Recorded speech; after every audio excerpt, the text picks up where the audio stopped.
안녕하세요.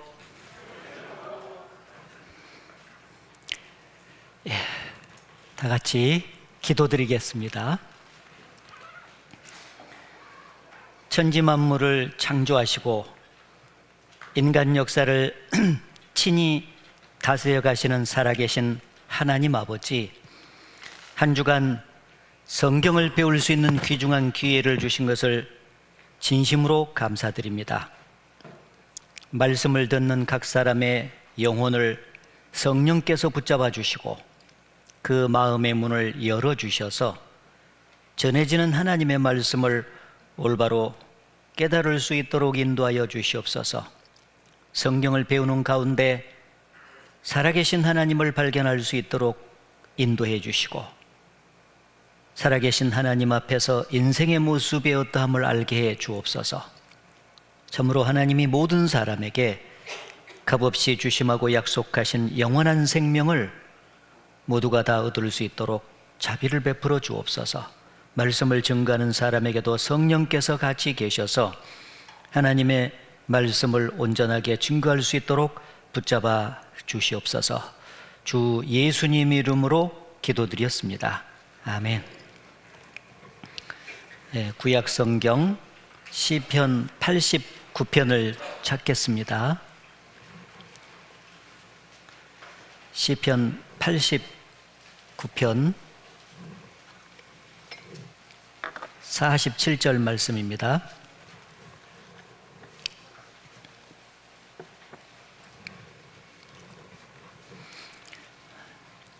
이번 한 주간에 찾는 말씀 요절은 화면에 모두 다 띄워드리도록 하겠습니다. 미처 찾지 못하신 분들은 화면을 항상 보시면 되겠습니다.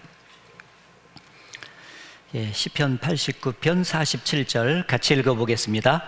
나의 때가 얼마나 단촉한지 기억하소서. 주께서 모든 인생을 어찌 그리 허무하게 창조하셨는지요. 또 전도서 1장 2절 말씀 같이 읽겠습니다.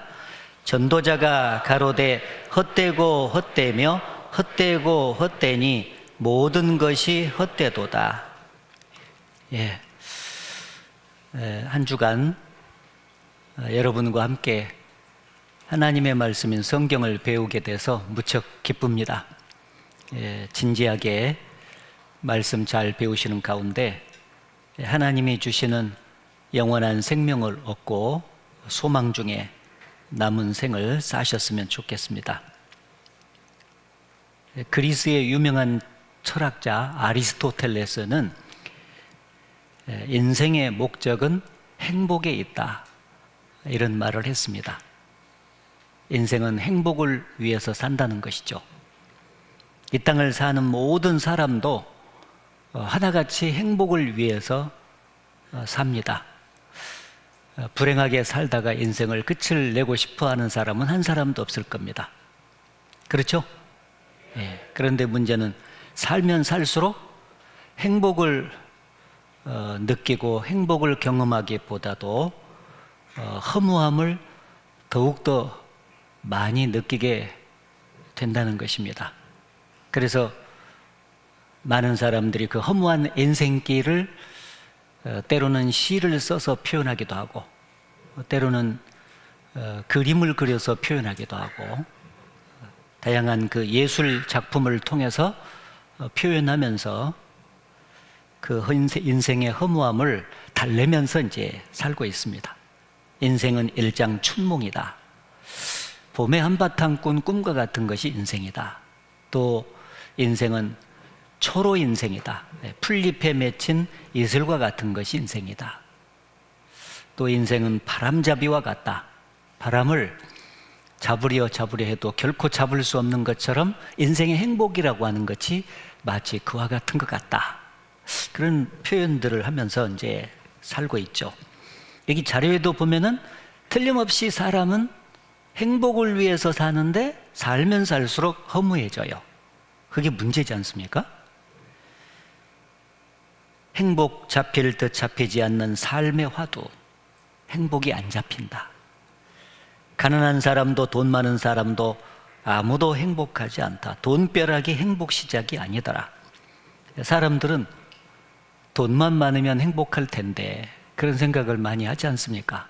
그런데 우리가 잘 아는 대로 돈이 이 세상을 살아가는데 잠깐 필요한 것은 사실이지만은 돈이 사람에게 행복을 가져다 주는 것은 아니에요.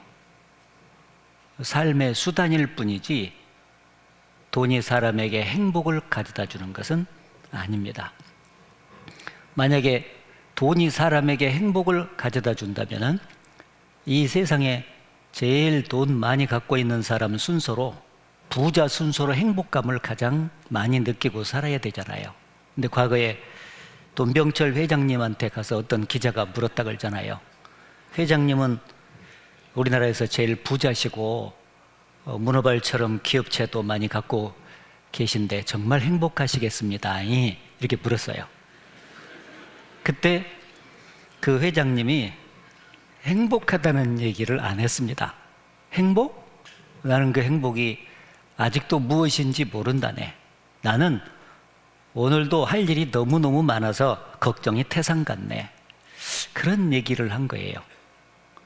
돈이 사람에게 정말 행복을 가져다 주는 것이 맞다면은 회장님 입에서 행복하십니까? 물었을 때 난 정말 행복하다고 얘기를 했겠죠.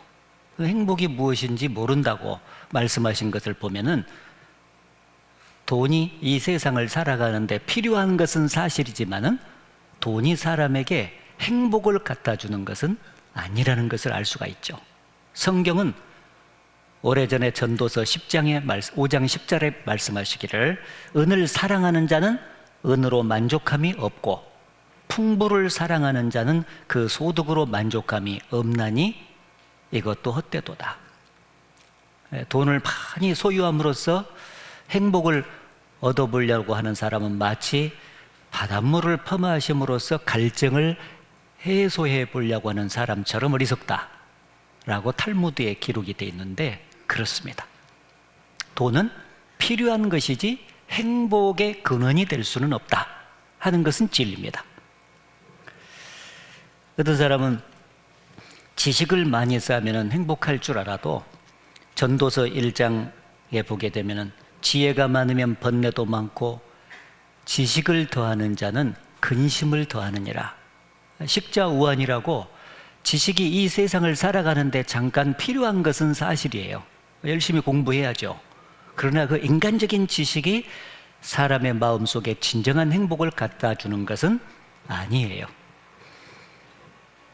어떤 사람은 권력을 잡으면 행복할 것 같아도 우리나라 대통령의 말로를 보면은 대개 다 비참하잖아요. 여러분도 아시다시피 박정희 대통령은 부하가 쏜 총탄에 맞아 돌아가셨고 마지막이 전두환 노태우 대통령은 감옥살이로 마감하셨고 김영삼 김대중 대통령은 아들들이 감옥 갔고요. 노무현 대통령 자살로 마감하시고 그 이후 이명박 박근혜 대통령도 역시 감옥살이로 마감을 하셨었어요. 현재 대통령 바로 전 대통령도 역시 감옥 갈 운명에 처해 있죠. 권력이라고 하는 것은 그 권자에 앉아 있을 때 잠깐 반짝 그에게 무엇인가를 갖다 주는 것처럼 보이지만은 권자에서 내려오면은 그 모든 것들이 물거품처럼 꺼지죠. 명예를 얻어보면 행복할까 생각하지만은 조수미 씨 가수 중에 최고의 가수잖아요. 그런데 이분이 말하기를 무대 불 꺼진 뒤 화장 지울 때 허무감이 밀려온다. 공연을 할 때 박수갈채를 받을 때는 그렇게 마음이 뿌듯하고 즐거움이 있는데 그 끝나고 나서 집에 돌아와 가지고 화장 지울 때 말할 수 없는 허무감이 밀려온다. 끝까지 행복감이 밀려오면 좋겠는데 말이죠. 애플 CEO였던 스티브 잡스 유명하신 분인데 췌장암으로 돌아가셨어요. 57세인가 돌아가셨습니다. 이분이 죽음을 기다리면서 병상에 누워 있으면서 마지막 한 말이죠. 내가 지금 깨닫는 것은 그토록 얻으려 열망했던 명성과 재산은 막 닥쳐올 죽음 앞에서는 아무 의미가 없다는 사실이다. 죽음 앞에서는 부와 명예 따위는 희미해진다. 죽음 앞에서 그렇게 사람들이 얻으려 했던 부, 그리고 명예, 권력, 이런 것은 아무 의미가 없어진다는 거죠. 사람이 명예와 권력을 얻으면 정말 행복할 것이라고 생각하지만은 성경은 오래전에 이사야 성경에 말하기를 모든 육체는 풀이요 그 영광은 풀의 꽃과 같다. 풀은 마르고 꽃은 시들었되 우리 하나님의 말씀은 세세토록 있다 라고 말씀하심으로써 부와 명예라고 하는 것이 인생길의 수단일 뿐이지 그런 것들이 사람에게 진정 행복을 갖다 주는 것은 아니라고 하는 것을 말씀을 해 주셨습니다. 보통 사람들도 마찬가지죠. 중년 남녀들 그리고 중년 여인들 가족과 직장에서 앞만 보고 달려왔지만은 문득문득 점점 허무해지는 것은 어쩔 수가 없다. 사람은 행복을 위해서 틀림없이 사는데 문제는 점점 살면 살수록 행복해지지 않는다는 거예요. 점점 허무해진다는 거죠. 인생을 다 사신 노인들이 말하기를 지나고 보니 인생이 허무합니다. 그렇죠. 그래서 허무한 인생을 한 조각가가 이렇게 표현을 했습니다. 인생은 채워도 채워지지 않는 밑빠진 돛과 같다 라고 말했는데 밑빠진 독에 물 붓기라는 거죠. 돈, 명예, 권력, 건강 이 세상의 모든 육체적인 조건을 가지고 다 우리의 마음을 채우려고 해도 그것으로 채울 수 없다. 파스칼이라고 하는 사람은 말하기를 인간의 마음속에 절대자가 아니면 도저히 채울 수 없는 영적인 허공, 빈 방이 있다는 거예요. 그 빈 방이 채워져야 사람은 행복한데 이 세상에 보이는 세상 것으로 채울 수가 없다는 거예요. 아까 읽었던 그 첫 번째 읽었던 말씀을 기록한 기자도 인생을 살다 보니까 살면 살수록 너무 허무해지는 거예요. 그래서 그 이유가 무엇인지를 창조주에게 질문을 했죠. 주께서 모든 인생을 어찌 그리 허무하게 창조하셨습니까? 하고 물어보는 거예요. 그래서 하나님께서 성경에 답변을 여러 가지로 해주셨는데 세 가지로 정리를 해보겠습니다. 시편 90편 10절을 같이 읽겠습니다. 우리의 연수가 70이요 강건하면 80이라도 그 연수의 자랑은 수고와 슬픔뿐이요 신속히 가니 우리가 날아가나이다. 인생이 70년 내지 80년을 살죠. 그런데 그 연수의 자랑은 그 인생을 결산해 본다면 결국 수고와 슬픔이라는 두 단어로 압축이 된다. 고생만 하고 눈물만 흘리면서 인생이 끝이 난다. 그래서 인생이 살면 살수록 허무해지는 것이다 라고 말씀을 해 주셨습니다. 해밍웨이라고 하는 유명한 작가가 노인과 바다라는 소설을 썼잖아요. 그래서 그 이후 나중에 그로 인해서 노벨 문학상을 받으셨죠. 그 노인과 바다라는 소설은 줄거리가 아주 간단해요. 한 노인이 큰 물고기를 잡아야 되겠다는 꿈을 안고 바다 낚시를 매일 갔어요. 84일 동안 허탕을 쳤습니다. 그래도 포기하지 않고 85일째 가서 낚시를 들이었는데 진짜 큰 물고기가 잡힌 거예요. 너무 좋았겠죠. 그래서 이걸 끌어다가 팔면은 수지 맞겠다 생각하고 잡아오려고 하는데 이 큰 물고기가 너무너무 힘이 세가지고 막 도리질을 하다 보니까 여기 아가미에서 막 피가 날 것 아니에요. 그 피 냄새를 상어가 맡은 거예요. 그래서 상어떼가 와서 큰 물고기를 뜯어 먹으려고 이제 공격을 하니까 이 노인이 그걸 안 놓치기 위해서 그 상아떼와 사투를 벌이면서 결국 물고기를 육지로 끌어냈는데, 끌어내 보니까 살점은 온데간데 없고 뼈다귀만 고스란히 남은 거예요. 예. 예. 진짜 허무하죠. 인생이 마치 그와 같다는 거예요. 인생이 행복이라고 하는 큰 물고기를 잡기 위해서 그렇게 노력을 했건만 결국 그 행복이라는 물고기는 잡지 못하고 고생만 하고 눈물만 흘리면서 인생이 끝이 나요. 그러니까 인생은 결국 수고와 슬픔으로 끝이 나는 쪽으로 이제 점점 가니까 살면 살수록 행복을 얻지 못하고 허무함이 가중될 수밖에 없는 거죠. 인생은 나그네 길 어디서 왔다가 어디로 가느냐. 나그네 길이라고 보통 그러잖아요. 그 나그네 길의 인생길을 종합하면 수고와 슬픔으로 끝이 난다. 그 연수의 자랑은 웃음뿐이요. 그러면 오직 좋겠어요. 그러죠? 예? 근데 수고와 슬픔으로 끝이 나요. 오늘 또 걷는다마는 정처 없는 이 발길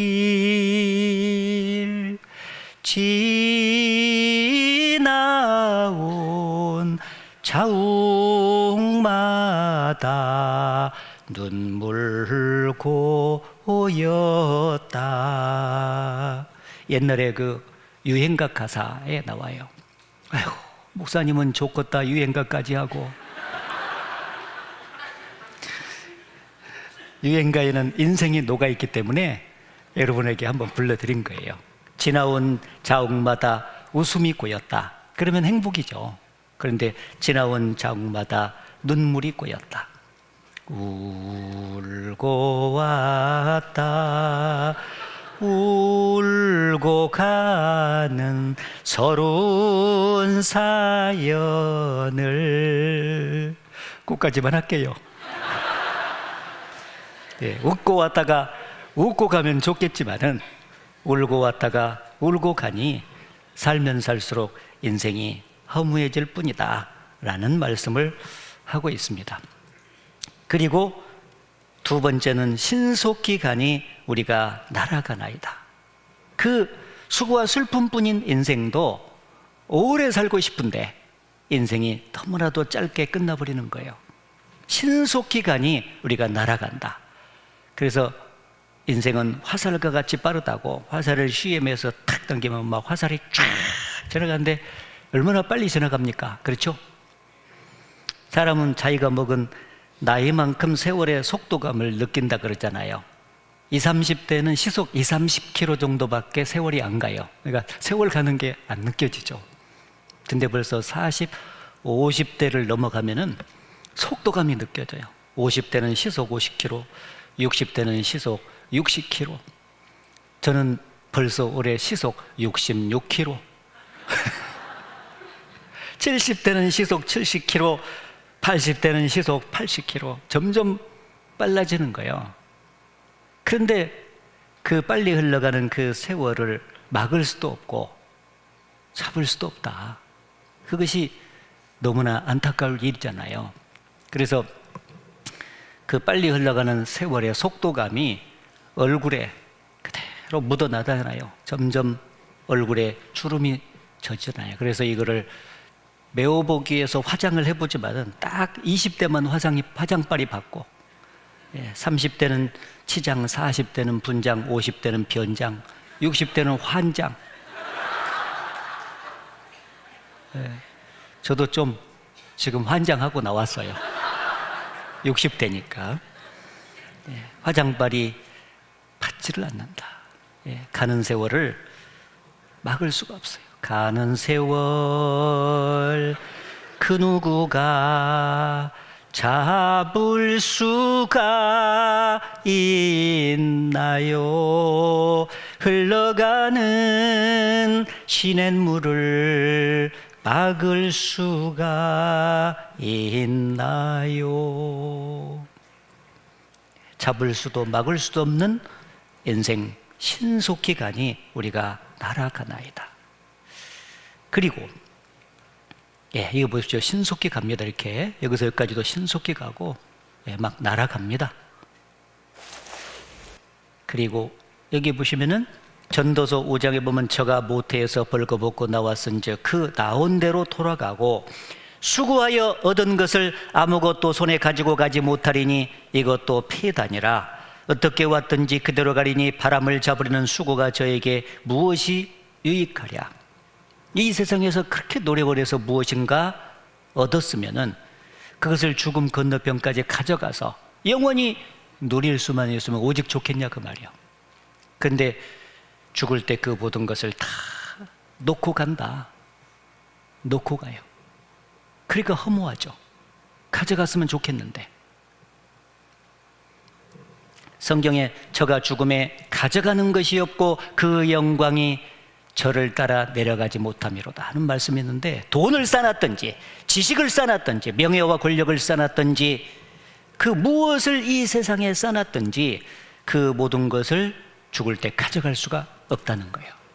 빈손으로 왔기 때문에 결국 인생은 빈손으로 떠나가야 된다. 그 사실 앞에서 인생은 더욱더 허무감을 많이 느낄 수밖에 없는 거예요. 그래서 돌아가신 분을 이렇게 몸을 싸서 입히는 옷을 수의라고 하는데, 수의에는 호주머니를 만들지 않아요.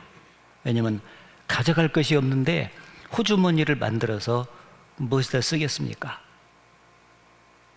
가져갈 수 없어요.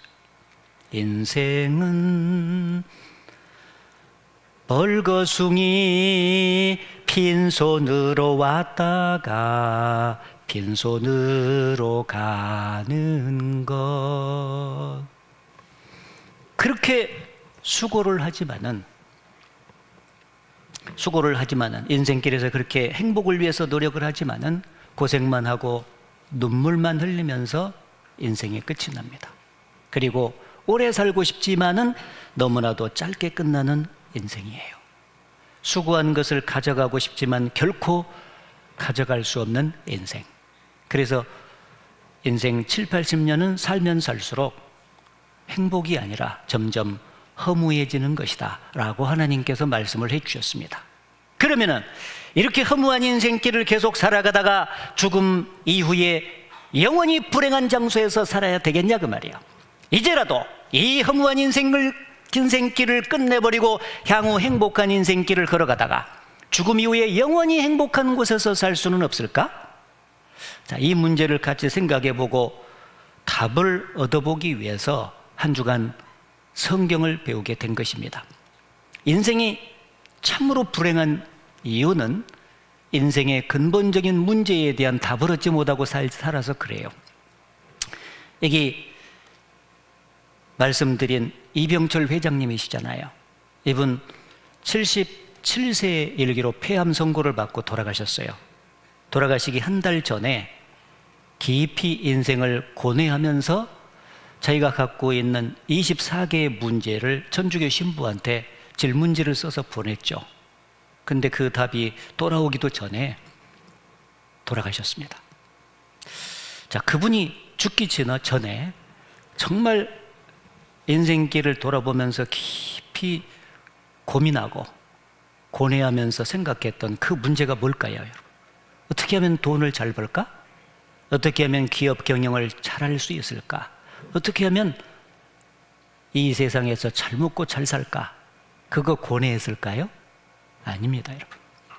인생의 근본적인 문제에 대한 고민이었어요. 신은 있는가? 인생이라고 하는 것은 과연 무엇인가? 사람 속에 과연 영혼이라고 하는 것이 있을까? 죽음으로 모든 것이 끝날 것이냐? 죽음 이후에 영원한 내세가 있는 것이냐? 인간 역사는 어디서 시작해서 어디로 흘러가는 것이냐? 아주 인생의 근본적인 문제에 대한 고민을 한 거예요. 근데 문제는 답을 얻고 죽어야 되는데 답을 얻지 못하고 죽었으니 얼마나 비참합니까?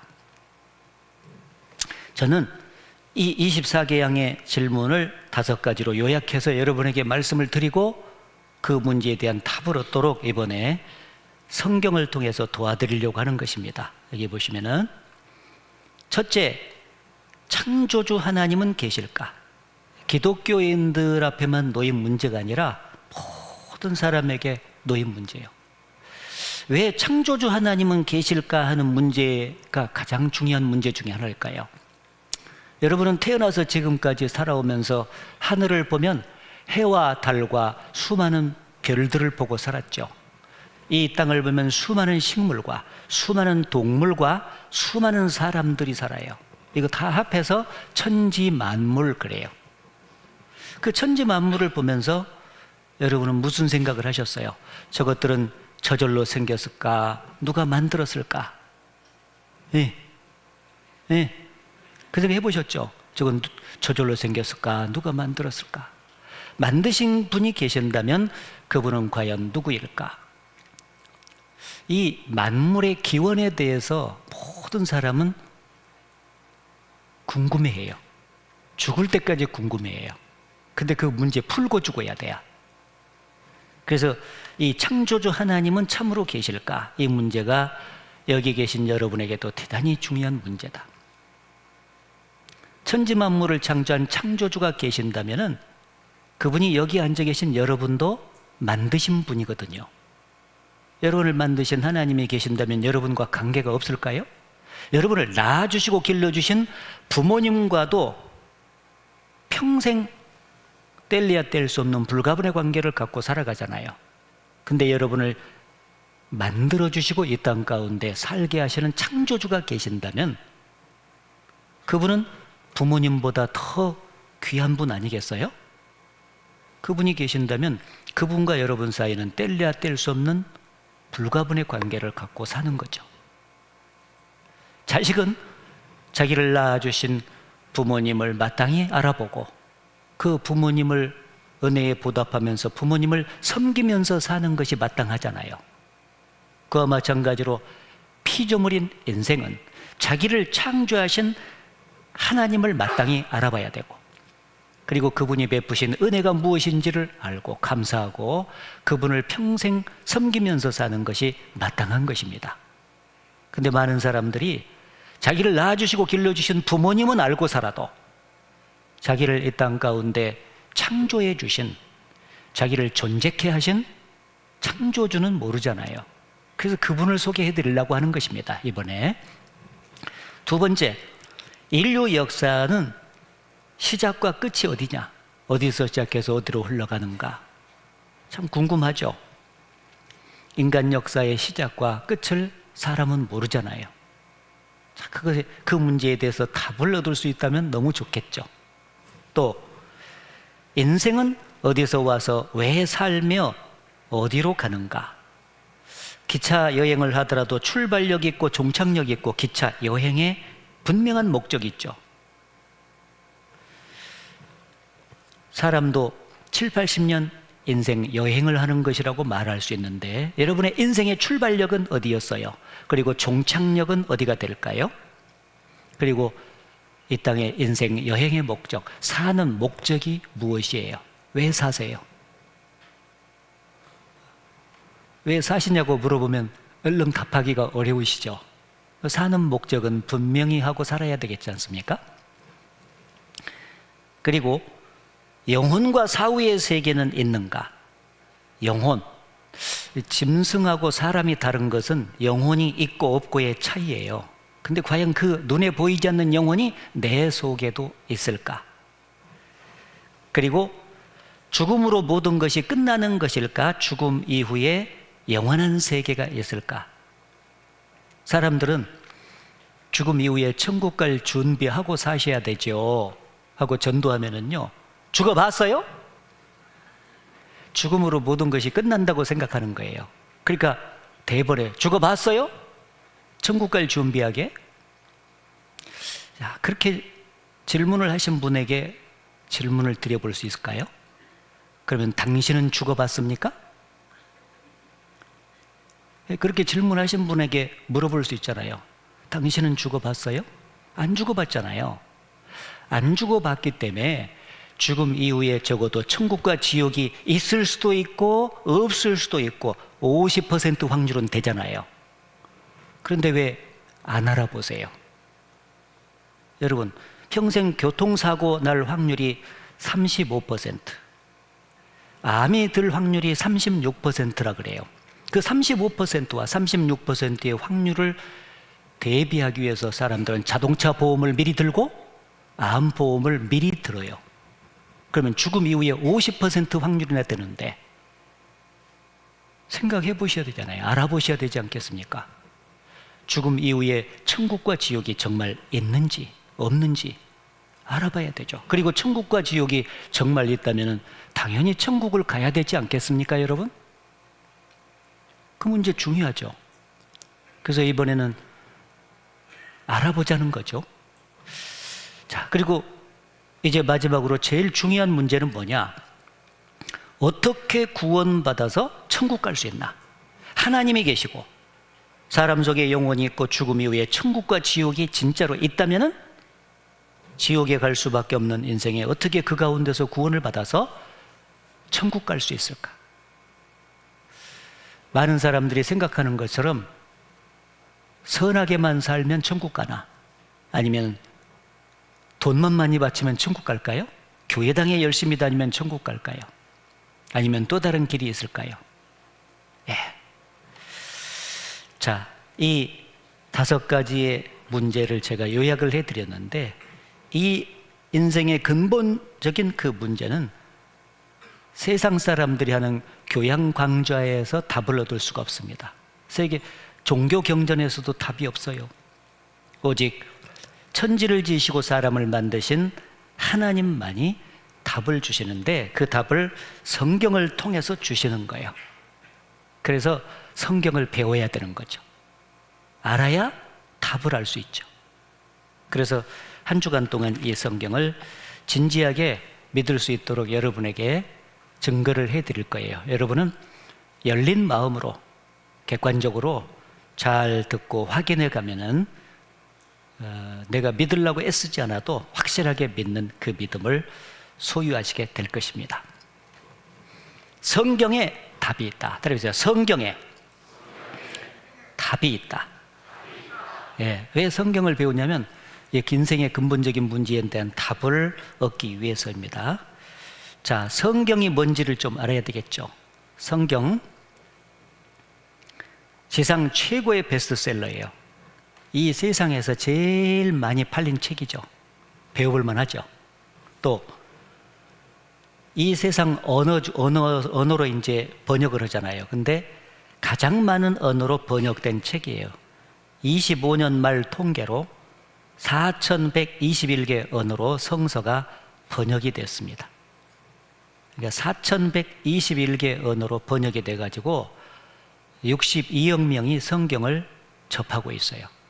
가장 많은 언어로 번역이 돼서 전 세계에 가장 많이 보급된 책이 성경이요. 그러니까 서점에 가서 이달의 베스트셀러도 궁금해가지고 사서 읽어보잖아요. 그런데 성경은 대대로 베스트셀러예요. 그러니까 꼭 한 번은 배워봐야 되겠죠. 그리고 세상에서 가장 권위 있는 책. 그래서 미국의 대통령이 당선이 되면은 항상 국민들 앞에서 선서를 할 때 성경에다가 이렇게 손을 얹고 선서를 다 했습니다. 최고의 권위를 가진 책이라는 것을 보여주는 거죠. 그리고 미국인들이 존경하는 유명한 대통령 4명이 러시모아 산에 부조되어 있는데 초대, 여기 제일 앞에 조지 워싱턴은 성경이 없이는 미국을 다스릴 수 없다라고 말했고, 토마스 제퍼슨 대통령은 미국은 성경에 서 있다. 에이브람 링컨 대통령은 하나님이 인간에게 주신 가장 귀한 선물은 성경이다. 또 루스벨트 대통령은 온전히 살고자 한다면 반드시 성경을 배워야 된다라고 말했죠. 자, 여기 보시면 성경 모두 다 성경을 배우는 가운데 구원을 받고 그 성경대로 인생을 쭉 살았던 사람들이에요. 그래서 미국인들에게 존경받는 대통령이 됐습니다.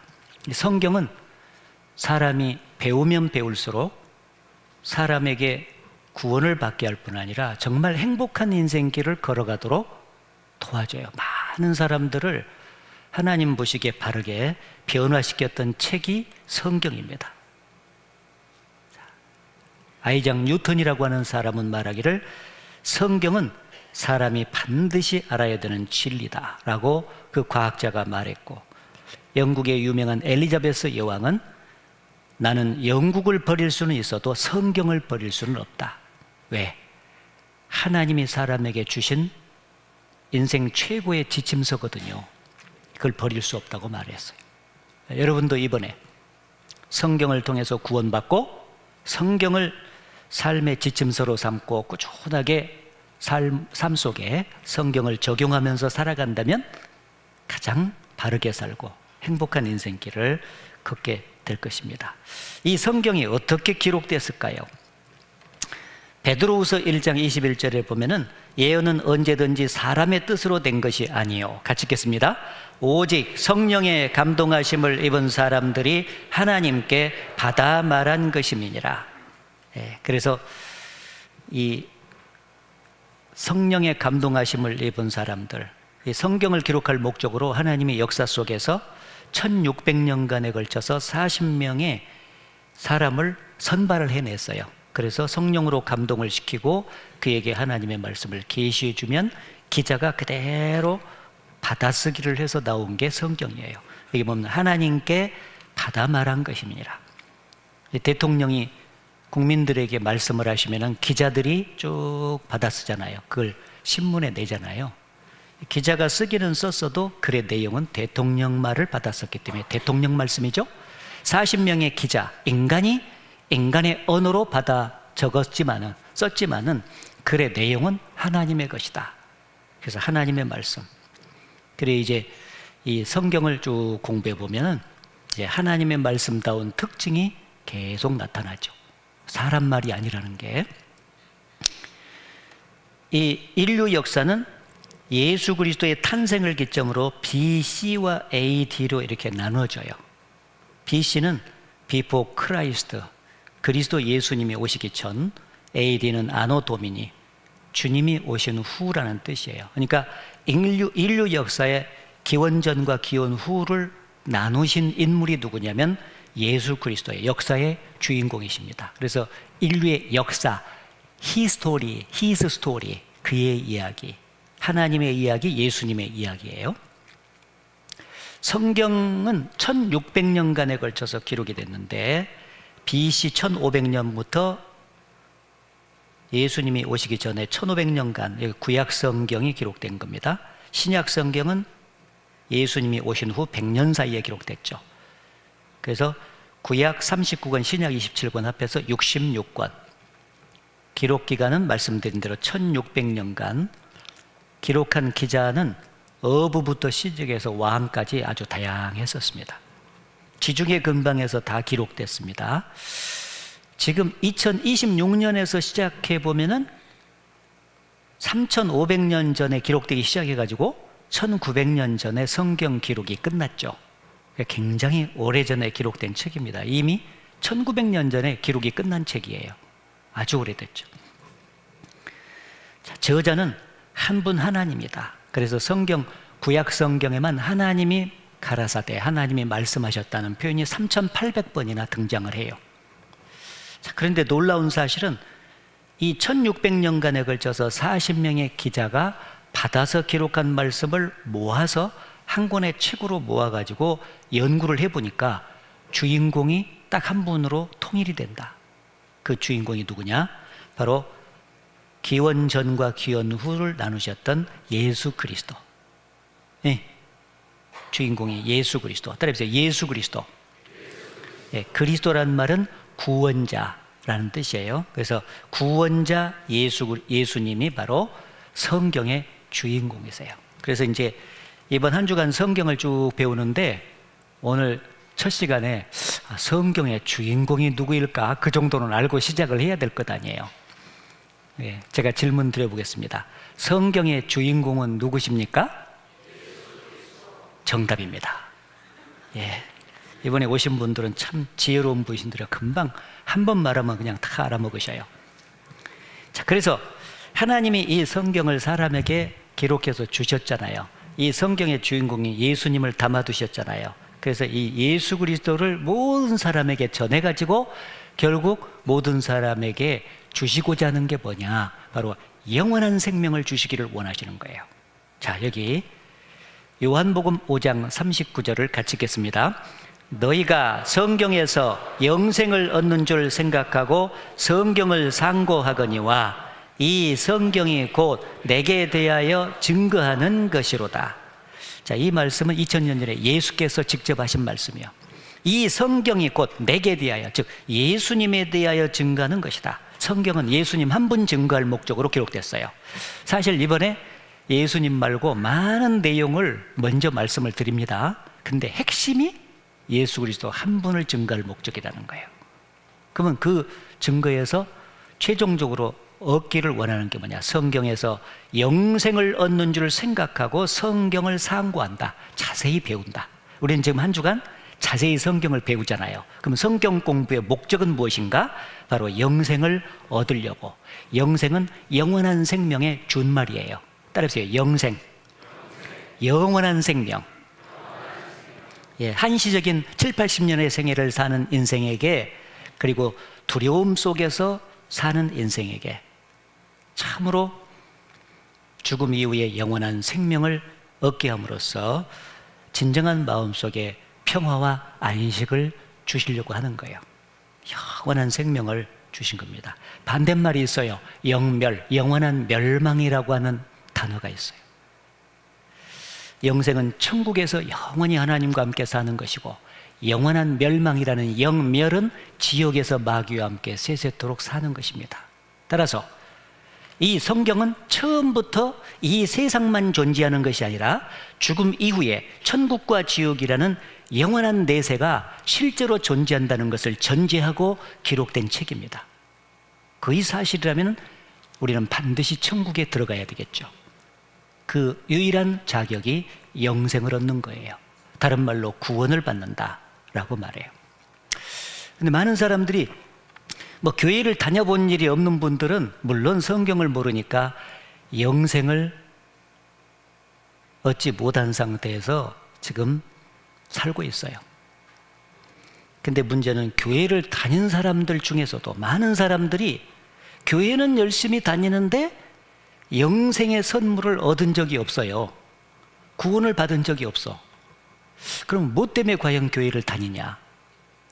교회를 다닌다는 것은 성경을 배우고 성경대로 실천하기 위함인데, 교회는 열심히 다니는데 영생을 얻은 적이 없어요. 그 사람은 교회 열심히 다니고 지옥 가는 거예요. 교회 안 다니고 지옥 가는 사람도 많지만 교회를 다니고 지옥 가는 사람도 많다는 거예요. 문제가 있죠. 어떤 사람이 병원에 한 달 동안 열심히 매일같이 다녔는데 병이 안 나서요. 나중에 확인을 해보니까 이 사람이 병원에 가서 간호사만 만나고 의사를 만나지 않고 왔어요. 간호사는 만나고 환자들도 만났어요. 그런데 진짜 의사를 안 만나고 온 거예요. 어떻게 병이 낫겠습니까? 교회는 영혼의 병이 나서서 영생을 얻는 장소예요. 교회는 열심히 다니는데 왜 영생을 얻지 못하고 구원받지 못하고 다니는가? 그 이유는 성경의 주인공이신 예수님을 만나야 되는데, 목사님도 만나고 장로님도 만나고 집사님도 만나고 사랑하는 교우들도 다 만나는데 성경의 주인공이신 예수님을 만나서 예수님과 올바른 관계를 맺어본 적이 없는 거예요. 그러니 어떻게 영생을 얻냐 그 말이에요. 교회를 열심히 다니는 게 중요한 게 아니다는 거예요. 목적을 달성을 해야 되잖아요. 목적을 달성하고 다녀야 되지.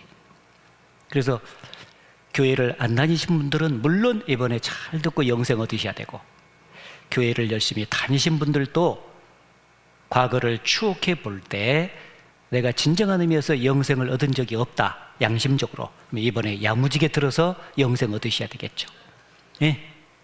영생은 뭘 해서 얻는 것이 아니라 하나님이 사람에게 주신 선물입니다, 여러분. 너무 가치가 귀하기 때문에 이 세상의 어떤 것으로 대가를 치르고 그 영생을 얻을 수가 없는 거예요. 그래서 하나님께서 값없이 주셔요. 여러분, 이 육신이 살아가는 데 필요한 것들도 하나님이 값없이 주는 것들이 너무 많잖아요. 햇볕은 돈으로 주고 살 수가 없잖아요. 그러니까 매일 아침부터 저녁까지 햇빛을 무료로 쬐주고 계셔요. 햇빛은 에너지원이잖아요. 우리가 숨을 쉬고 있는 공기도 돈으로 가치를 계산할 수 없으니까 무료로 주고 계시잖아요. 네? 해보세요. 네, 무료로 지금 이거 없으면 금방 죽어요. 육신에 필요한 물도 마찬가지예요. 물도 무료로 주고 계시고 다 무료로 주고 계세요. 값으로 계산할 수 없는 너무나 귀한 것일수록 하나님의 선물로 주시잖아요. 사람의 영혼이 영생을 얻어서 영원한 천국 가는 것도 너무 귀한 것이기 때문에 그걸 값으로 매길 수가 없는 거예요. 그래서 하나님께서 값없이 여러분에게 주시는 거예요. 그래서 한 주간 말씀을 잘 들으시면 영생 얻는데 족한 시간이에요. 아셨죠? 네, 뭘 해서 얻는 것이 아니라 들어서 마음속에 믿어져서 구원받는 것 때문에 시간이 안 걸립니다. 그 대신에 오늘 말씀 들어보니까 선물로 받는다지. 마지막 부분에 영생의 선물을 나 마지막 날 올란다 이러면 안 돼요. 그래서 마음으로 믿어져도 이 마음이 영생을 얻을 수 있는 준비가 돼야 되는 겁니다. 그렇잖아요. 그래서 첫날부터 이렇게 준비되시는 분들은 많지 않아요. 그래서 말씀을 쭉 듣고 증거를 계속 보다 보면은 그래서 하나님을 믿어야 되는구나. 그래서 구원도 받아야 되는구나. 그렇게 구원받는구나. 이렇게 쭉 알게 돼 있어요. 알아야 믿어지거든. 그래서 일주일이라는 기간은 긴 기간이 아니라 아주 짧은 기간이기 때문에 꼭 빠짐없이 나오시기 바랍니다. 연속극을 봐도 한 번 봐서는 이해가 잘 안 돼요. 몇 번에 걸쳐서 좀 연속극을 봐야 저것이 저렇게 돌아가는 것이구만. 알려줄 수 있잖아요. 한 번 딱 본 사람에게 그 연속극 내용이 뭐예요? 그러면 나 한 번 봤다, 한 번 봤어. 내가 어떻게 알겠냐? 몇 번은 봐야 되지. 그렇게 말하죠? 영생을 얻는 것도 한 번 들어서 안 돼요. 오늘 한 번만 들어도 성경은 참 배워볼 만한 내용이구나 하는 것에 대한 마음은 생기겠지만은 증거를 내일도 보고 모레도 보고 계속도 보고 자꾸 보고 하면은 자꾸 믿어져요. 알았죠? 꼭 시간을 내주시기를 부탁드립니다. 빠짐없이. 그러면 이번에 해결되는 것입니다. 자, 이 영생을 이제 우리가 얻는 것이 목적인데 그 영생을 얻기 위해서는 어떻게 해야 되는가? 그걸 성경에 답을 주셨는데 이렇게 해야 돼요. 요한복음 17장 3절에 같이 읽겠습니다. 영생은 곧 유일하신 참 하나님과 그의 보내신 자 예수 그리스도를 아는 것이니이다. 방금도 말씀드렸지만 영생은 아는 것이다. 정확히 알면 정확히 믿어지게 돼 있어요. 정확히 아는 것과 정확히 믿는 것이 연결되어 있는 겁니다. 모르고 믿을 수 없어요. 그러면 누구를 알고 믿어야 되냐? 유일하신 참 하나님과 예수 그리스도 두 분을 알면은 정확히 믿어진다. 그리고 영생을 얻게 된다. 그랬습니다. 그래서 유일하신 참 하나님은 하나님인데요. 앞에 무슨 또 참이 있냐? 거짓 하나님이 많거든. 그래서 성경의 참 하나님을 정확히 알고 먼저 믿을 수가 있어야 돼요. 그리고 그 다음에 예수 그리스도 마지막에. 자, 그래서 이제 영생을 얻기 위해서는 영생을 주시는 하나님이 참으로 계신지를 확인하고 그거를 마음속에 먼저 믿을 수 있어야 되죠. 창조주 하나님은 계실까? 자, 시편 14편 1절 같이 읽겠습니다. 어리석은 자는 그 마음에 이르기를 하나님이 없다 하도다. 저희는 부패하고 소행이 가증하여 선을 행하는 자가 없도다. 자, 여러분, 영생을 얻기 위해서는 영생을 주시는 하나님이 계신다는 것이 참으로 믿어져야 되는데, 없는 하나님을 믿을 수는 없잖아요. 정말 계셔야 돼요. 근데 많은 사람들이 성경을 공부하면 하나님이 계신 것이 명확해집니다. 정말 계세요. 근데 하나님이 없다고 말한다. 그래서 하나님은 그 사람을 어리석은 자다라고 말한다. 자기를 낳아주신 부모님이 계시잖아요. 근데 내 부모는 없다. 어리석은 자식이죠. 자기를 만드신 하나님이 계신데 하나님 없다? 어리석은 인간이죠. 왜 하나님은 계신데 하나님이 없다고 생각할까요? 여러 가지 이유가 있지만 크게 세 가지 이유는 대드릴 수 있는데, 첫째는 인간 스스로가 죄를 짓고 살기 때문이에요. 죄를 짓고 사는 인생은 본능적으로 죄를 심판하시는 하나님이 없기를 바라죠. 방금 자가용을 몰고 가다가 교통법규를 어긴 사람은 교통경찰이 있기를 바라요, 없기를 바라요? 없기를 바라야죠. 죄를 진 사람은 죄를 언젠가 심판하시는 하나님이 없었으면 좋겠다는 강렬한 마음이 생기는 거예요. 그래서 하나님이 없다는 사상 속에다가 마음의 고개를 묻어두고 살아야 편해. 정말 자기가 하나님이 없다는 증거를 봤기 때문에 하나님이 없다고 생각하는 게 아니다 그 말이에요. 여러분, 하나님이 계신다고 주장하는 사람도 증거돼야 돼요. 만약에 하나님이 없다고 말씀하시려고 합니까? 그럼 하나님이 없다는 증거돼야 돼요. 저는 이번에 하나님이 계신다는 증거를 많이 대드릴 수 있습니다. 여러분이 말씀을 쭉 듣는 가운데 하나님이 없다는 편에 서려면 없다는 증거를 저한테 제시해 보세요. 하나라도. 하나님이 없다는 증거가 있기 때문에 하나님이 없다고 사람들이 생각하는 것이 아니라 자기가 본성적으로 죄를 짓고 살기 때문에 죄를 심판하시는 하나님이 없기를 바라는 거예요. 그 마음이 너무 크다 보니까 없다는 사상 속에다가 마음의 고개를 묻어두고 사는 것 뿐이지 진짜 하나님이 안 계신 것이 아니다 그 말이에요. 하나님 계십니다. 또 왜 하나님이 없다고 생각하냐면 죄를 지을 때마다 당장 심판이 없어요.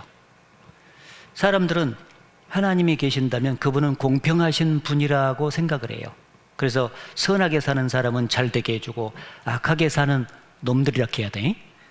놈들은 당장 벌을 내려야 된다고 생각하는 거예요. 근데 이 세상을 가만히 보면 선하게 사는 사람이 더 안 되는 모습도 많고 수단과 방법을 가리지 않고 죄 짓고 사는 놈들이 더 떵떵거리고 잘 사는 모습도 나타난다 그 말이에요.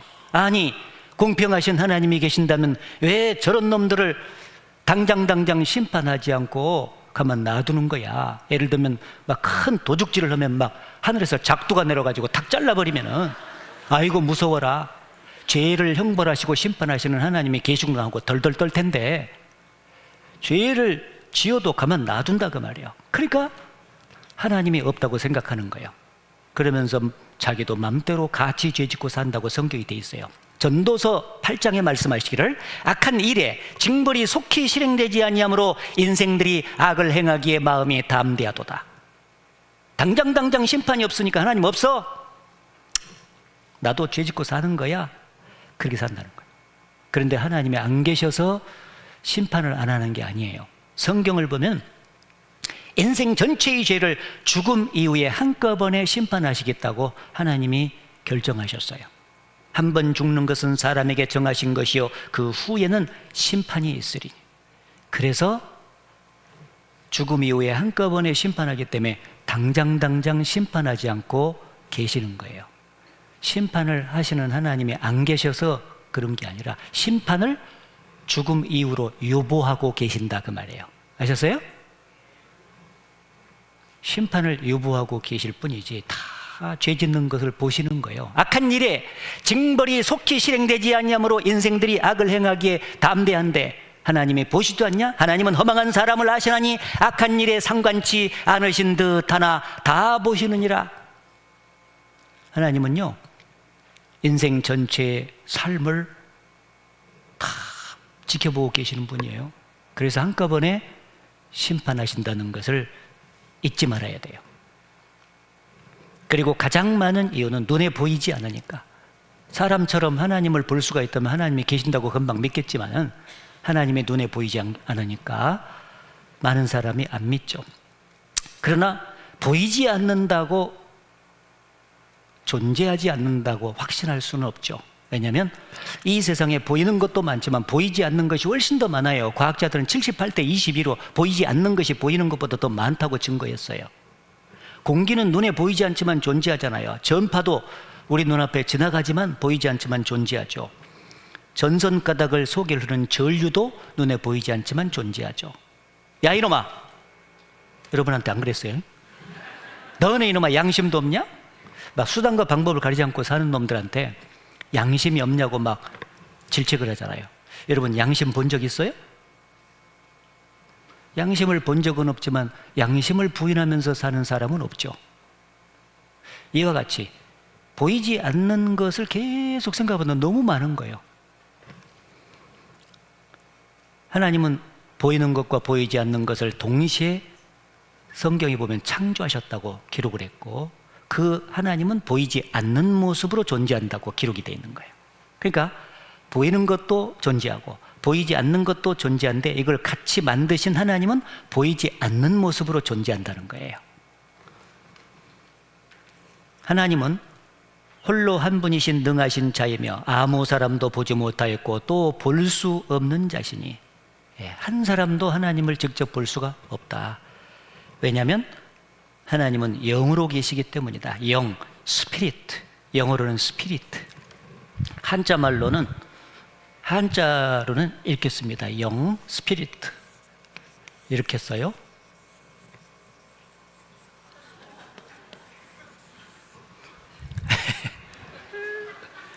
항상 제가 깔갔어요. 혹시 틀릴지도 모르니까.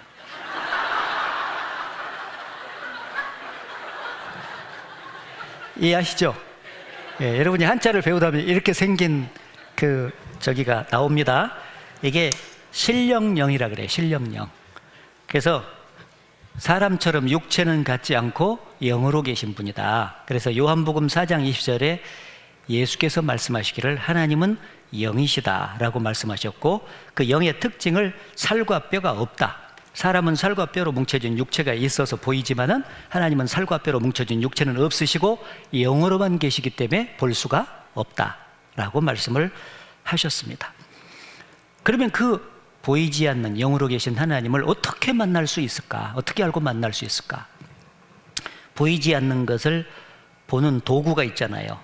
멀리 있는 별은 망원경을 통해서, 작은 세균은 현미경을 통해서, 보이지 않는 전파는 텔레비전 수상기를 통해서 볼 수가 있는 것처럼 하나님이 자기 자신을 알 수 있는 그 매체 방법을 크게 5가지는 사람에게 주셨습니다. 몇 가지? 몇 가지? 5가지. 그래서 여기 보면 첫째는 사람 속에 있는 영을 통해서, 두 번째는 하나님이 만드신 만물을 통해서, 세 번째는 하나님이 사람에게 보내신 편지인 성경을 통해서, 네 번째는 하나님의 증인 이스라엘 민족을 통해서, 다섯 번째는 하나님이 사람 되신 예수 그리스도를 통해서 하나님은 사람에게 자기 자신을 알 수 있는 길을 주신 거예요. 그래서 우리는 이번에 한 주간 동안 순서적으로 이걸 쭉 배워가는 거예요. 배우다 보면은 이 매체를 통해서 볼 때 하나님이 눈에 안 보여도 정말 계시는 것이 맞구나 하고 확신할 수가 있어요. 그래서 순서적으로 쭉 배우는데 오늘 영과 만물을 통해서 좀 주도적으로 좀 배울까 싶은데 5분 쉬었다가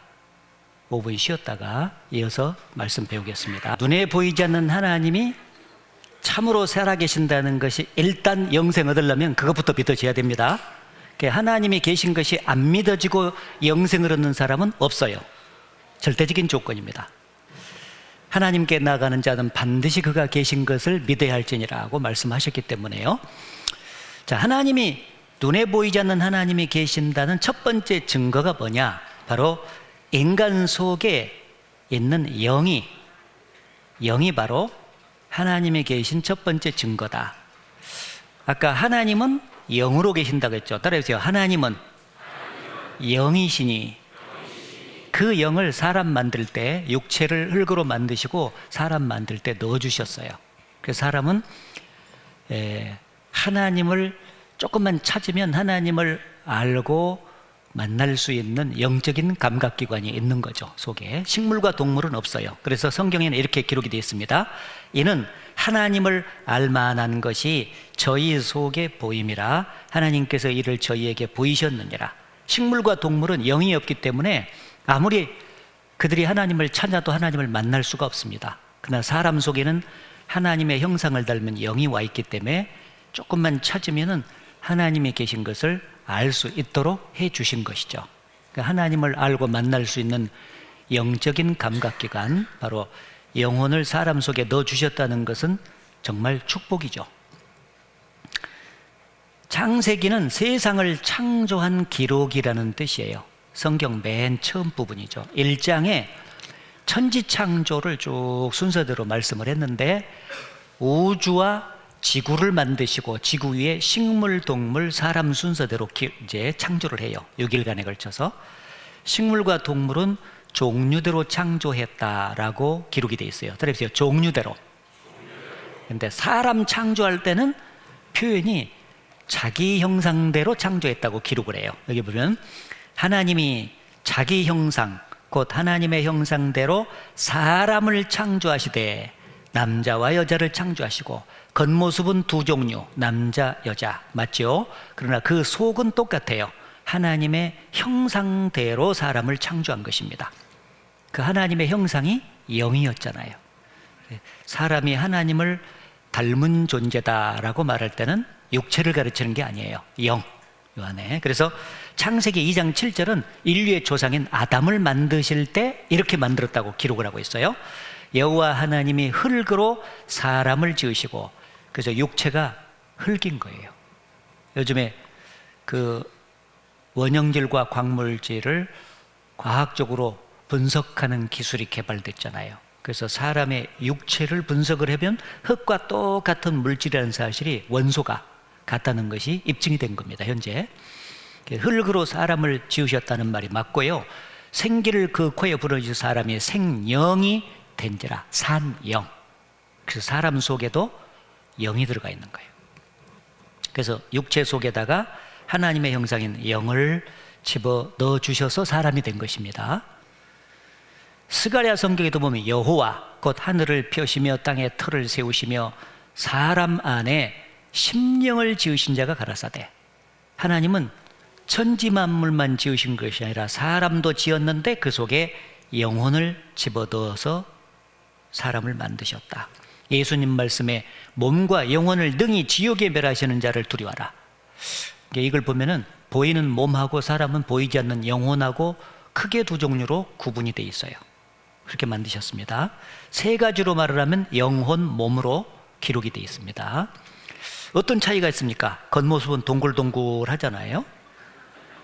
그런데 이 아이 속에는 영혼이 있고 원숭이 속에는 영혼이 없고, 원숭이가 사람이 됐다라고 진화도 사람이 됐다는 것은 그것처럼 거짓말이 없습니다.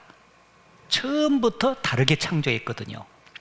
식물도 전부 다 처음부터 종류대로 창조했고, 어떤 식물이 진화돼서 어떤 식물로 바뀐 게 아니고요. 동물도 처음부터 종대로요. 무슨 종이 진화가 돼서 무슨 종이 된 게 아니라 종류대로요. 그래서 원숭이는 처음부터 원숭이대로, 원숭이 영이 없어요. 처음부터. 사람만 영혼을 집어넣어서 만드신 거예요. 그래서 사람은 만물 중에서 가장 독특한 존재고 하나님 보시기에 가장 귀한 존재예요. 왜? 자기 형상이 들어가 있잖아요. 부모는 자식을 그렇게도 사랑해요. 본성적으로. 자기 생명과 자기의 모든 것이 자식에게 들어가 있잖아요. 그다음에 누가 사랑하라고 시키지도 않아도요, 부모는 자식을 낳고 그렇게 사랑해. 그리고 다 줘요. 하나님이 사람을 그토록 사랑하시는 이유가 뭐냐면은 자기 형상이 사람 속에 들어있기 때문입니다. 바로 영혼이죠. 그래서 그렇게 인간이 죄를 짓고 살아도 끝까지 버리지 아니하시고 구원하고 영생을 얻어서 천국 갈 수 있도록 기회를 주시는 거예요. 자, 아무튼 이 동물하고 사람이 근본적으로 다르다는 거예요. 잘쪽한 것은 비슷한데 사람 속에는 영혼이 있고 개 속에는 영혼이 없습니다. 그래서 개하고 사람하고는 달라요. 그래서 그냥 요즘에 반려견이라 하고 가족이라 하고 뭐 누구라고 이름도 불러주고 보통 그러잖아요. 그래서 이제 살긴 사는데 원래 사람하고 개하고는 본성적으로 달라요. 사람 사랑하는 것처럼 개를 사랑할 수는 없어요. 사람 사랑하고 사람끼리 사랑하고 개하고 사랑하는 근본적으로 다르다 그 말이에요. 한번 여쭤보겠습니다. 개하고 사람하고 지금 떠내려 가고 있어요. 내가 헤엄을 잘 쳐요. 누구부터 건져야 돼요? 사람부터 건져야 돼요. 여러분이 키우고 있는 애완견이에요. 누구부터 건져야 돼요? 벌써 다르잖아요. 답이 이렇게 빨리 안 나오잖아요. 여러분, 개는 말이죠, 영혼이 없기 때문에 한 세상 살고 죽으면 끝나도록 창조된 거예요. 그러니까 그들은 천국과 지옥이 없는 거예요. 그러니까 그들은 영생 없고 구원받을 필요성조차도 없는 거예요. 사람은 7, 80년 한 세상 살고 죽음 이후에 영원한 세상을 또 살아야 되는 거예요. 한 세상 살고 죽음으로 끝나도록 창조된 게 아니에요. 얼마나 다른지 몰라. 자, 아무튼 세 가지로 구분해 보면 식물은 몸밖에 없어요. body. 식욕, 성욕, 명예욕 부분입니다. 혼은, 동물은 몸에다가 혼이 하나 더 있어요. 사람은 몸과 혼에다가 영이 하나 더 있어요. 이 영이 스피리트죠. 그래서 짐승들도 혼이 있기 때문에 지식, 감정, 의지가 있어요. 사람보다는 열등하지만. 근데 그들에게 없는 것은 영적인 요구가 없어요. 이 동물에게는 말이죠. 사람은 누구나 세 가지의 요구가 자기 속에서 흘러나오는 것을 몇십 년의 삶 속에서 경험을 해요. 이 요구를 채워줘야 사람은 행복한 거예요. 정리해 볼까요? 여기 보면은 사람은 영혼이 있기 때문에 세 가지 요구입니다. 종교심은 신을 찾는 마음을 종교심이라고 그래요. 사람이라면 누구나 진짜 신을 찾고 싶어하는 마음이 있어요. 갈망이에요. 또 양심이 작동하고 영혼을 사모하는 마음이 동시에 있습니다. 성경에 보면은 사람 속에 종교성이 있다는 말씀이 기록이 되어 있고, 그리고 여기 보시면은 이 종교성이라는 것은 하나님을 찾는 마음이에요. 동물은 위기가 오더라도 하늘을 향해서 기도한다든지 제사를 지낸다든지 그런 일은 없어요. 근데 사람은 위기의 상황이 발생하면 전부 다 하나님을 찾아요. 막 가뭄이 땡땡 가면, 농사철에 가뭄이 오면 막 제사를 차려놓고 하늘에다가 기우제를 지내잖아요. 이게 뭐예요? 신을 찾는 갈망이에요, 이게. 그래서 본능적으로 인간 역사가 흐르는 오른편에 항상 종교의 역사가 따라 붙잖아요. 원시 시대는 그냥 다듬어지지 않는 종교의 모습이 있었어요. 말하자면은 신을 찾고자 하는 마음은 있는데 진짜 신이 누군지 모르겠어요. 그러니까 그냥 하나님이 만드신 피조물, 만물에다가 신의 이름을 붙여서 섬겨버리는 거예요. 태양 보니까 신같이 생겼거든. 태양신. 달을 보니까 달신. 바다의 용왕신, 산의 산신, 고목나무에 고목나무 신이 있다고 비는 거예요. 고목나무가 이렇게 팍팍 썩은 줄 알아요? 아니, 자기는 복 줄 수 있는 능력도 없는데 복 달라고 비니까 복창 터져서 근다 그래요. 좀 우스운 얘기지만, 사람 속에 진짜 신에 대한 갈망이 있는데 모르니까 진짜 신을 만난 적이 없잖아요. 그러니까 어떻게든지 자기가 신의 이름을 붙여가지고 섬김으로써 대리만족을 하는 거죠. 내려오면서 종교가 다듬어졌죠. 기독교, 불교, 천주교, 이슬람교, 종교가 얼마나 많은지 몰라요. 인간 역사 오른편에 종교의 역사가 따라 붙는다는 것은 진짜 신에 대한 갈망이 사람 속에 있다는 거죠. 그래서 사람은 자기를 창조해 주신 진짜 신을 만나야 참으로 행복하게 돼 있는 거예요. 그래서 하나님을 잃어버리고 하나님과 상관없이 사는 인생의 마음이 이와 같아요. 엄마를 잃어버린 고아 있잖아요. 고아가 엄마를 이렇게 땅에다가 그려놓고 신발 벗고 그 엄마 품에서 새근새근 잠이 들고 있잖아요. 엄마가 그립잖아. 이 아이에게 행복은 뭐예요? 엄마 찾아서 만나는 거지. 엄마가 그리워지잖아요. 엄마를 잃은 아이는 마치 하나님을 잃어버린 인생의 모습과 똑같다는 거예요. 엄마가 보고플 땐 엄마 사진 꺼내놓고 엄마 얼굴 보고 나면 눈물이 납니다. 어머니, 내 어머니, 사랑하는 내 어머니, 보고 싶어요, 울고도 싶어요, 그리운 내 어머니. 가락은 안 맞아도 가사가 맞죠, 그죠? 그래서 엄마를 잃어버린 아이의 마음이 마치 하나님을 잃어버린 인간의 마음과 똑같아요. 그래서 아이가 엄마를 잃어버리면 마음에 허공이 생기잖아요. 여기 허공을 채울 수가 없어, 다른 걸로. 옆에 아줌마가 막 까까도 사주고 장난감도 사주지만은 이런 것이 엄마가 떠난 이후에 생긴 허공을 채울 수 없잖아요. 이 아이는 반드시 엄마를 만나야 허공이 채워지고 만족이 와요. 하나님이 없다는 사상 속에서 진짜 신이신 하나님을 떠난 인생은 그 어디에서도 만족이 없어요. 얻어보려고 종교의 신을 대리만족하려고 별별 것을 다 추구해보고, 그리고 돈으로, 이성을, 명예로, 별것으로 다 세상 것으로 채워보려고 해도 안 되는 거예요. 진짜 신이신 하나님을 만나야 되는 거죠. 종교심이 있으니까. 그리고 양심이 있다고 하잖아요. 짐승은 양심이 없어요. 사람은 죄를 지면 양심에 가책이 생기고 그것이 점점 못아져 가지고 짐이 되는 거예요. 그래서 죄짐이 사람의 마음을 꽉 누르고 있는 거예요. 그래서 죽을 날이 가까워지잖아요. 그럼 사람이 왜 두려운 줄 아세요? 이 죽음 이후에 심판이 있잖아요. 양심이 그걸 아는 거예요. 죄가 많다는 것도 스스로 알고 있고, 양심이. 그러니까 점점 죽음이 가까워지면서 두려움이 생기는 거예요. 답답해. 그래서 사람은 반드시 하나님 앞에서 죄를 용서받고 살아야 돼요. 아들이 집에서 아버지한테 죄를 주면은 용서받기 전까지는 아버지 보기가 두렵잖아요. 에? 아버지가 보기 두렵잖아. 그 아버지한테 가서 용서를 다 받고 나면은 그렇게 편안해. 진짜 와서 용서받을 걸, 그 생각이 들잖아요. 하나님 앞에서 인생이 그래요.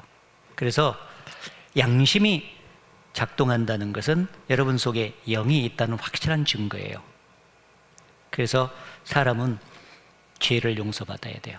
그리고 영원을 사모하는 마음을 주셨다고 돼 있죠. 사람은 70년 내지 80년밖에 못 살잖아요. 그런데 항상 영원을 노래해요. 영원히 행복하게 살고 싶소. 이런 노래는 원숭이는 못 불러요. 왜냐하면 원숭이는 영이 없으니까 영원 사모심이 없어요. 그래서 사람은 7, 80년밖에 못 사는데 그렇게 영원히 살고 싶어. 영원히. 내일 돌아가실 것이 확실히 결정된 할아버지 할머니도 오늘 영원히 살고 싶어요. 왜? 그 할아버지 할머니 속에 하나님께서 영을 넣어주실 때 그 영의 속성 중에서 하나가 영원 사모죠. 영혼을 사모하는 마음을 영 속에다가 도장 찍듯이 탁 찍어놨거든. 그러니까 죽을 때까지 이 영혼에 대한 동경이 생기는 거예요. 그래서 나훈아 씨도 테스 형을 가사를 써서 부를 때 그거 내가 자세히 봤거든요. 근데 진짜 천국에 대한 동경이 많더라고. 먼저 가본 저 세상 어떤가요 테스 형, 가보니까 천국은 있던가요 테스 형. 같이 부르고 싶죠?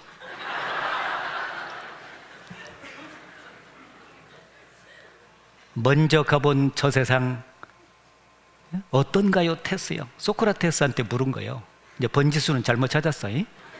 하나님께 물어야 될 텐데 가보니까 천국은 있던가요? 테스요. 천국에 대한 그리움, 영원한 삶에 대한 그리움이 나훈아 씨한테도 있었다는 것 아니겠어요? 그분이 여기 와서 집회 들으면 궁금한 게 영생 얻을 텐데 말이지. 그래서 영원을 사모하는 마음이 누구에게나 있기 때문에 영생을 그래서 선물로 얻어야 되는 거야. 영생, 영원히 산다는 거예요. 그래서 이제 정리를 좀 해보면은 보세요. 사람은 육신이 있기 때문에 육신적인 요구가 흘러나와요. 식욕, 성욕, 명예욕, 재물욕. 근데 이것은 채워도 끝이 없다는 특징을 갖고 있어요. 사람들은 육신적인 요구만 잘 채워주면 행복할 줄 알아도 짐승은 가능해요. 왜? 영이 없으니까 육신적인 조건만 갖춰주면 짐승은 행복해야 합니다. 근데 사람은 안 돼요. 왜? 영혼이 있기 때문에 영적인 요구가 따로 이렇게 흘러나오잖아요. 종교심, 양심, 영혼 사모심. 그래서 신에 대한 갈망이 있으니까 진짜 신이신 하나님을 이번에 만나야 돼요. 그래서 하나님이 계신 걸 증거해 주는 거예요. 진짜 신이라고. 그리고 양심이 있기 때문에 예수 그리스도로 말미암아서 죄를 깨끗하게 용서받아야 돼요. 태어나서부터 죽을 때까지 모든 죄를 한꺼번에 다 용서받아야 돼요. 그 죄를 용서받으면 그때서야 영생을 하나님께서 선물로 주셔요. 그래서 사람은 성경을 배우는 가운데 하나님이 계신 것을 알고 예수 그리스도로 말미암아서 죄를 깨끗이 용서받아서 영생을 선물로 얻을 때 그때서야 비로소 행복이 찾아와요. 그 외에는 행복 없습니다. 그래서 이 사람들은 이 육신적인 욕구를 채우는 것으로 행복을 얻어보려고 하지만 그게 아니라고 하는 것을 하나님이 오늘 가르쳐 주신 거예요. 예, 육신적인 욕구 채우는 것으로 행복을 얻으려고 하는 것은 그것은 잘못된 거다. 머리가 아프면 펜자를 먹으면 될 텐데 정로환을 먹어서 되겠냐고. 정로환 먹으면 안 되겠죠. 예, 펜잘. 마찬가지로 영적인 요구를 채워서 영생을 선물로 얻을 때 사람은 행복이 찾아와. 저는 대학교 4학년 때 1983년 11월 7일 날 제가 영생을 얻었거든요. 선물로 얻으니까. 그때부터 제가 행복하게 해가지고 다른 사람은 저보고 어떻게 생각할지 몰라도 나는 속으로 혼자 그래요. 나처럼 행복한 사람이 있으면 나와봐라 하면서 항상 속으로 생각하면서 살고 있어요. 그 마음을 표현한다면 이렇게 표현해보세요.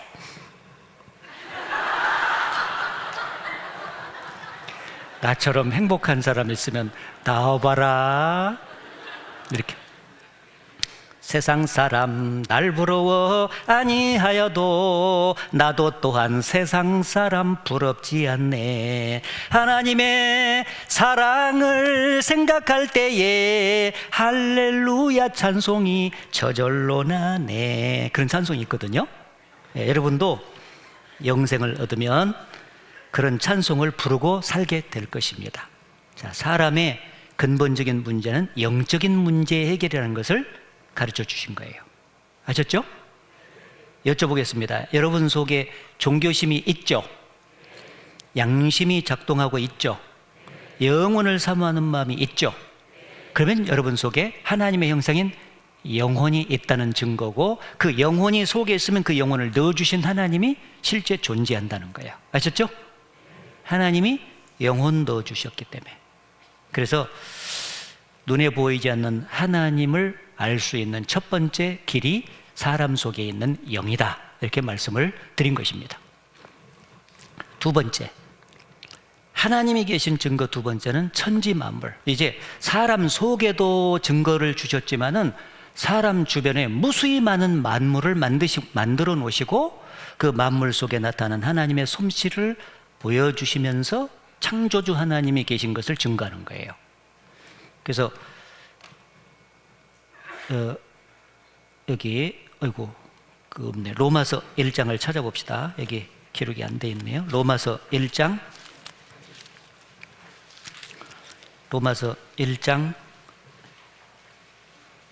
아까 영에 대한 것은 19절을 읽었고 20절을 보겠습니다.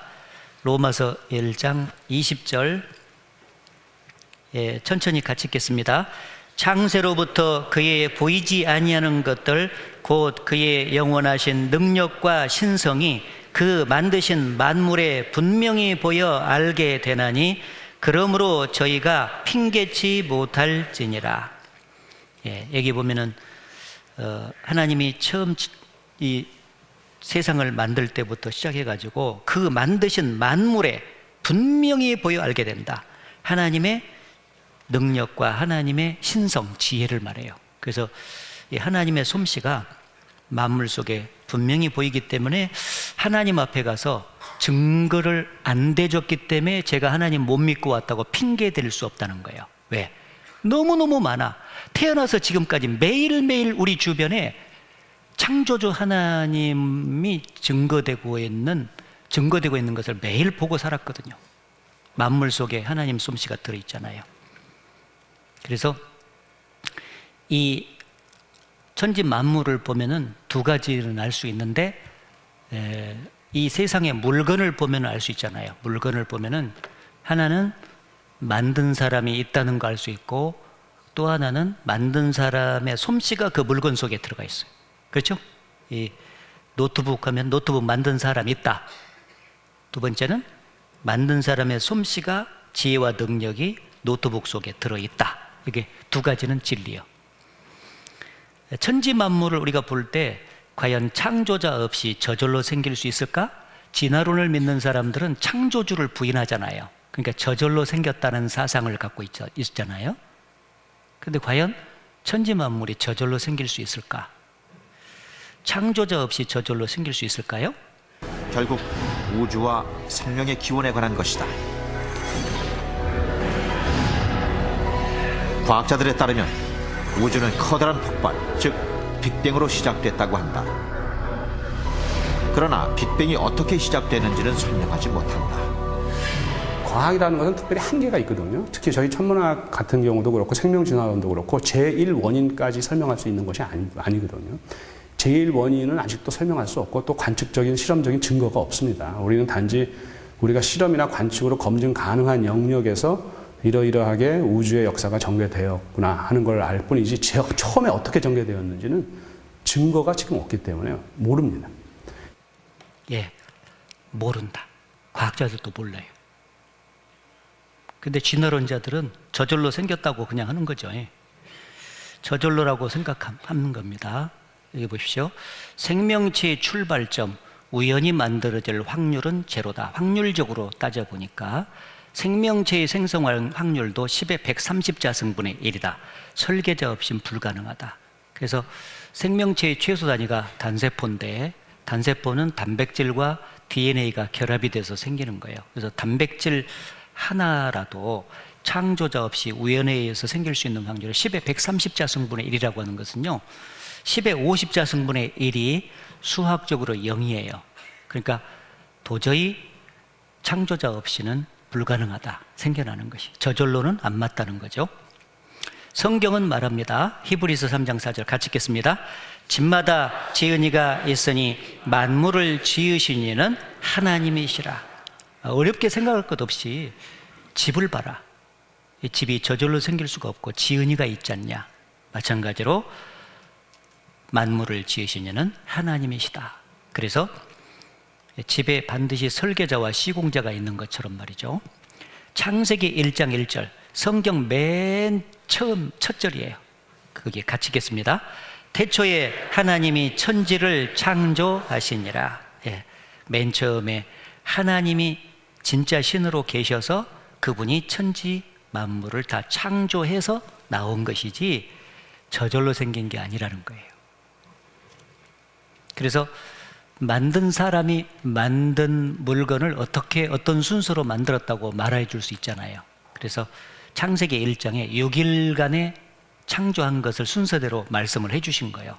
첫째 날은 빛을 만드셨고, 둘째 날은 궁창 하늘을 만드셨고, 셋째 날은 육지와 바다와 식물을 만드셨고, 넷째 날 해와 달과 별, 다섯째 날 물고기와 새, 여섯째 날 짐승과 사람을 만드심으로써 창조를 끝을 내셨다. 사람들은 자기가 못하니까요, 어떻게 그런 일이 있을 수 있냐고. 사람은 당연히 못하죠. 사람은 한계에 부딪혀 있잖아요. 그러나 피조물인 인간이 못한다고 해서 창조주도 못한다고 생각하면 안 되죠. 창조주는 당연히 하실 수 있죠. 성경에 하나님은 천지 만물을 창조한 창조주로서 전능하시고 전지하시고 편재하신 분이세요. 다시 말하면 못하실 것이 없고 모르시는 것이 없고 아니 계신 곳이 없어요. 전능, 전지, 편재하신 분이세요. 그럼 다 하실 수 있어요. 창조의 증거, 만물 속에 있는 하나님의 솜씨를 이제 쭉 볼 건데, 이거는 이제 오늘 다 보지는 못해요. 내일 전반부에 또 제가 좀 더 보여드리겠습니다. 그런데 한두 가지만 보면은 만물 속에 있는 하나님의 솜씨를 볼 때 크게 세 가지는 그 속에 들어있어요.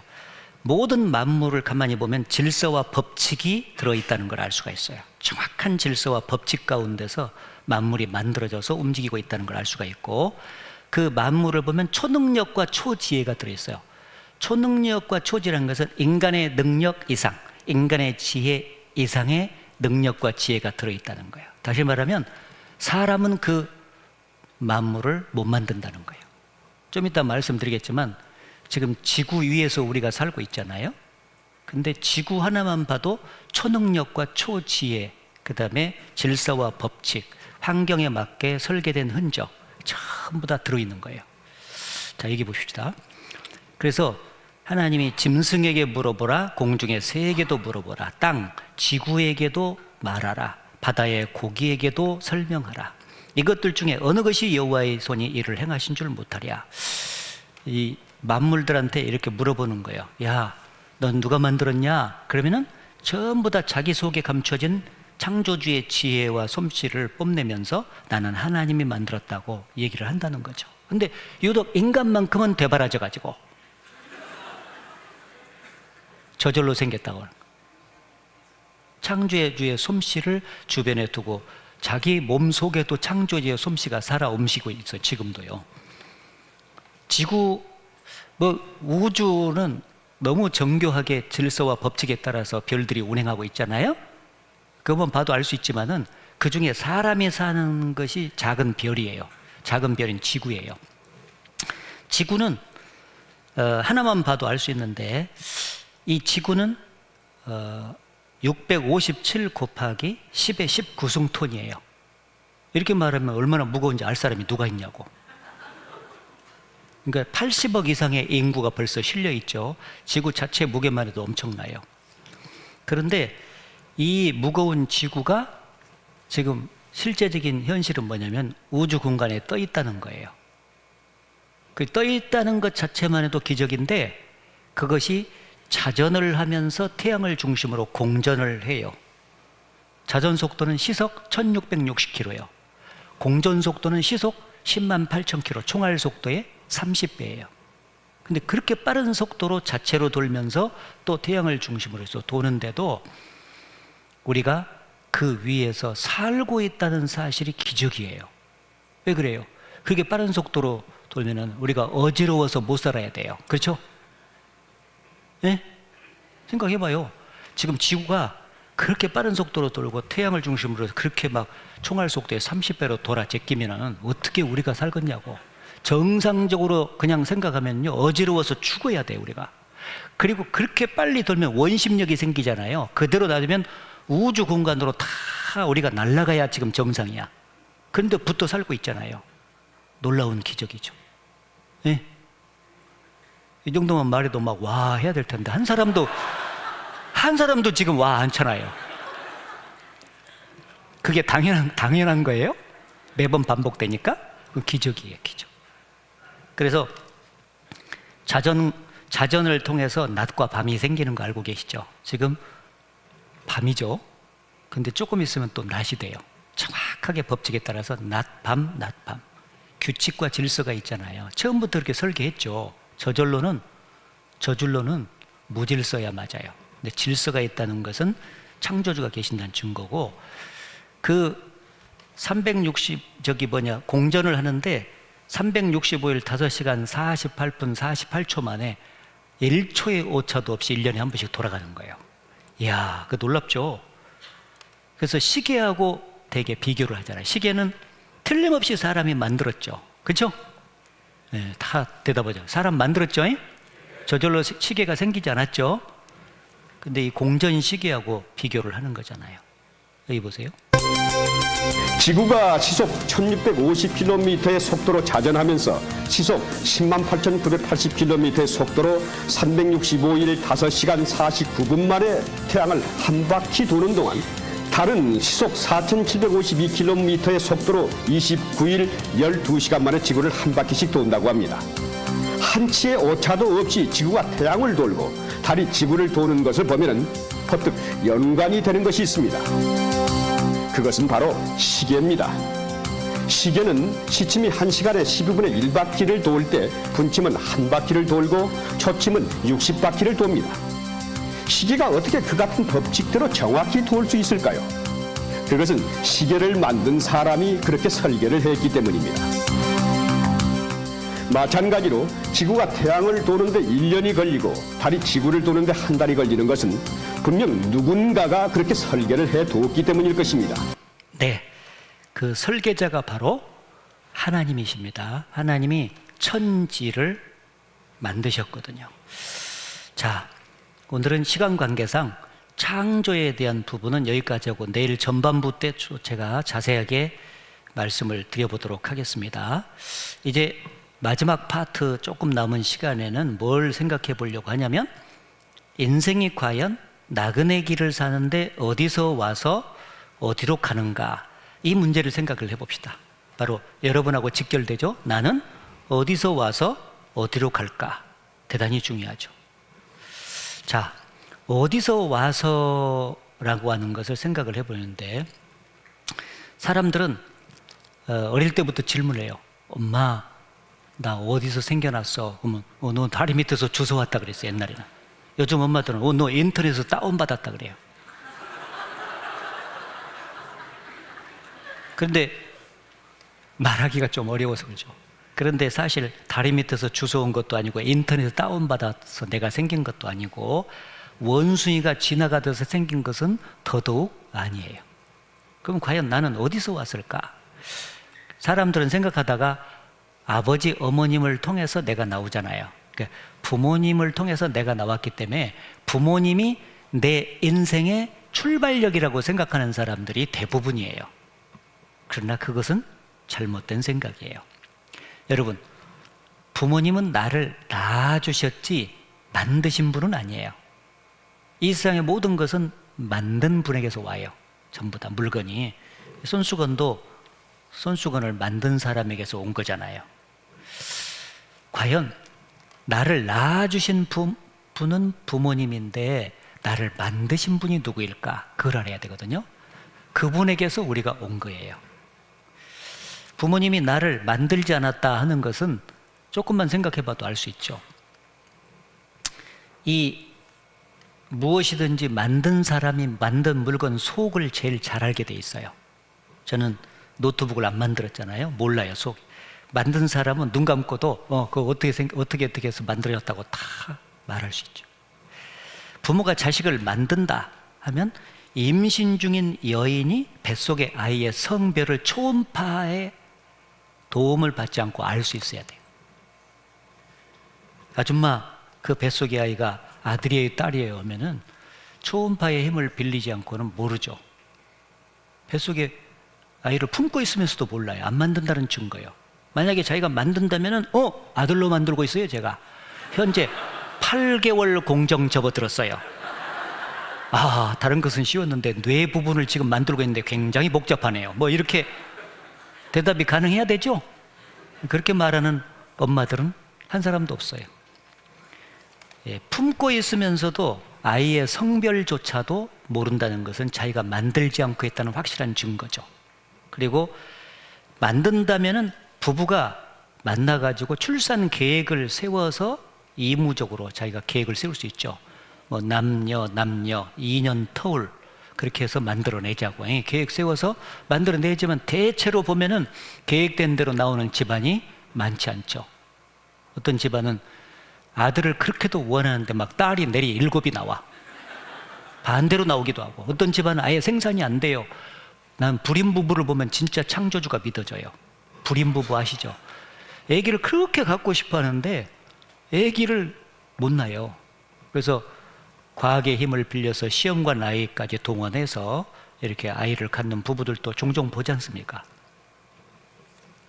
부모가 자식을 만들 수 있다면은 그런 일을 할 필요가 없죠. 만들어내면 됩니다. 그리고 선천적으로 장애를 갖고 태어난 아이들을 가끔 보면은 부모가 만든다면 어떻게 해서 저렇게 선천적으로 장애를 갖고 태어난 아이가 있을까? 건강하게 만들 것 아니에요. 부모 의지와 상관없이 그렇게 태어나는 아이들을 보면은 아, 부모는 낳아줄 뿐이지 자식을 실제로 만드시는 분은 아니구나 하는 것을 알 수가 있죠. 그리고 또 하나 우리가 생각해 볼 때 부모가 만약에 자식을 실제로 만들 수 있다면 사람이 사람을 만들 수 있다는 논리가 나와요. 여러분, 사람의 머리카락부터 온 몸의 발가락까지 신체 부위 중에서 어떤 부분을 사람이 그대로 만들 수 있을까요? 머리카락 하나도 제대로 만들 수 있을까요? 머리카락을 못 만들기 때문에 가발도 쓰고, 눈을 사람이 못 만들기 때문에 나빠지면 안경이라는 대체수가 라식 수술도 하고, 이 일을 못 만들기 때문에 임플란트를 하잖아요.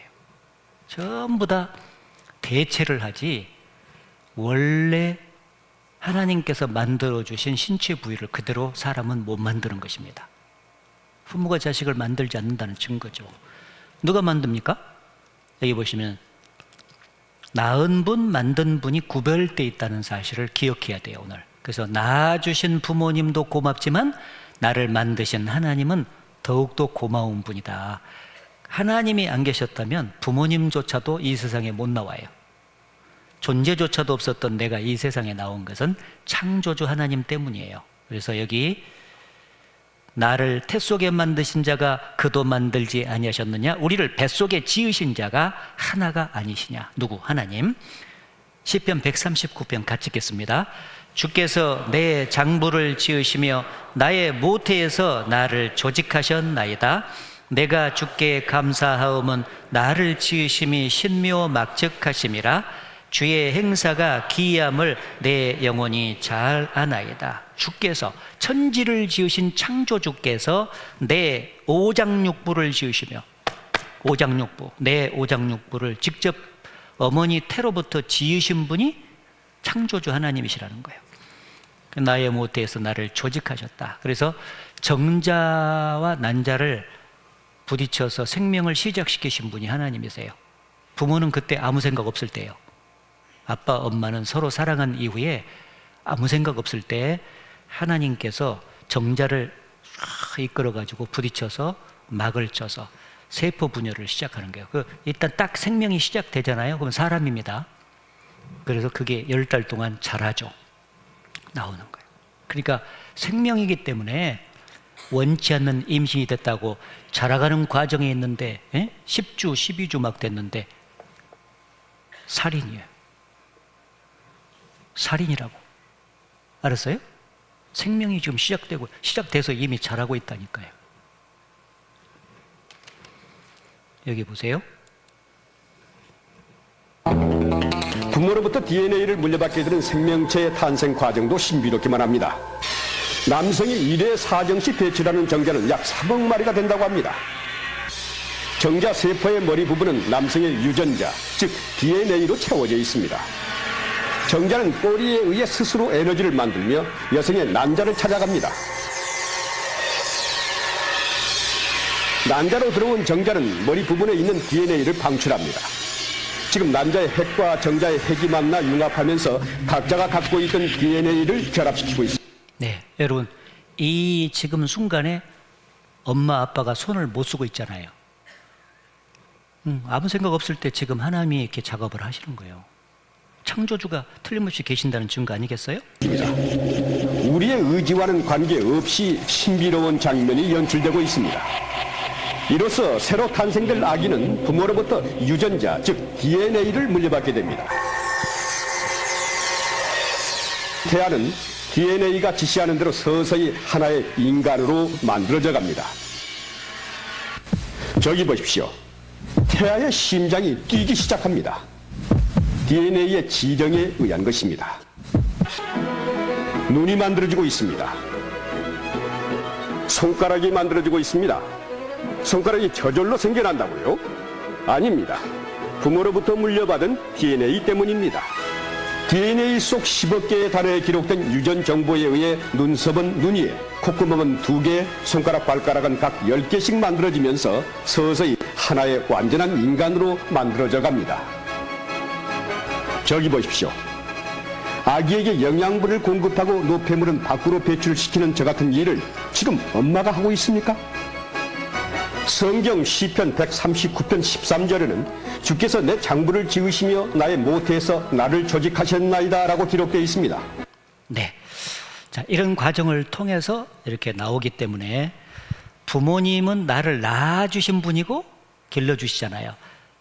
평생 뗄래야 뗄 수 없는 관계가 있어요. 그러면 나를 어머니 모태에서 직접 생명을 주시고 만들어서 이 세상에 내보내신 창조주와 나 사이에는 얼마나 더 진한 관계가 있습니까? 뗄래야 뗄 수 없는 관계가 있죠. 이 성경의 하나님하고 여러분하고 관계가 있어요, 없어요? 있습니다. 여러분의 생명을 주시고 지금 이렇게 만들어서 이 땅에 내보내시고 햇빛과 비와 공기와 아침, 점심, 저녁 먹거리를 제공하신 분이 성경의 창조주 하나님이신 거예요. 정말 하나님이 고마우신 분이에요. 근데 많은 사람들이 그걸 모르니까 하나님을 믿으면 밥이 나오냐 떡이 나오냐, 밥이 나오냐 떡이 나오냐 막. 아니, 그렇게 말하면 안 되죠. 안 그래요? 그걸 모르니까 알려주는 거예요. 자기를 낳아주시고 길러주신 부모님 때문에 성장했는데 애가 커가지고 부모님한테 한다는 말이 엄마가 나를 위해서 해준 게 뭐가 있냐고 큰소리치면 엄마 복장 터져요, 안 터져요? 정말 터져버리지. 하나님이 지금 복장 터져요. 어머니를 통해서 만들어서 이 세상에 내보내서 이렇게 평생을 자기가 살아온 세월만큼 매일매일 공급을 해서 살려놨더니 하나님을 믿으면 밥이 나오냐 떡이 나오냐니까 하나님이 복장 터진 거예요. 그래서 하늘이여 들으라, 땅이여 귀를 기울이라, 소는 그 임자를 알고 나귀는 그 주인의 구유를 알건만은 내 백성은 나를 알지 못하는도다. 영이 없는 짐승들도 사랑을 해주는 그 주인을 알아보잖아요. 그래서 목숨까지 바치는 짐승도 있어요. 그런데 만물의 영장인 사람이 하나님을 모르고 하나님의 사랑을 그렇게 모르고 살았어야 되겠냐 그 말이죠. 자, 아무튼 어머니 태 속에서 창조주로부터 이 세상에 나와서 7, 80년 동안을 창조주 하나님의 도우심으로 사람은 살아가는 거예요. 그래서 우리가 그를 힘입어 살며 기동하며 있느니라. 물고기가 물을 떠나서 생존이 불가능한 것처럼 사람은 하나님을 떠나서는 1초도 못 살아요. 그렇게 살다가 어느 날 죽음이라는 과정을 통과합니다. 어디로 갈까요?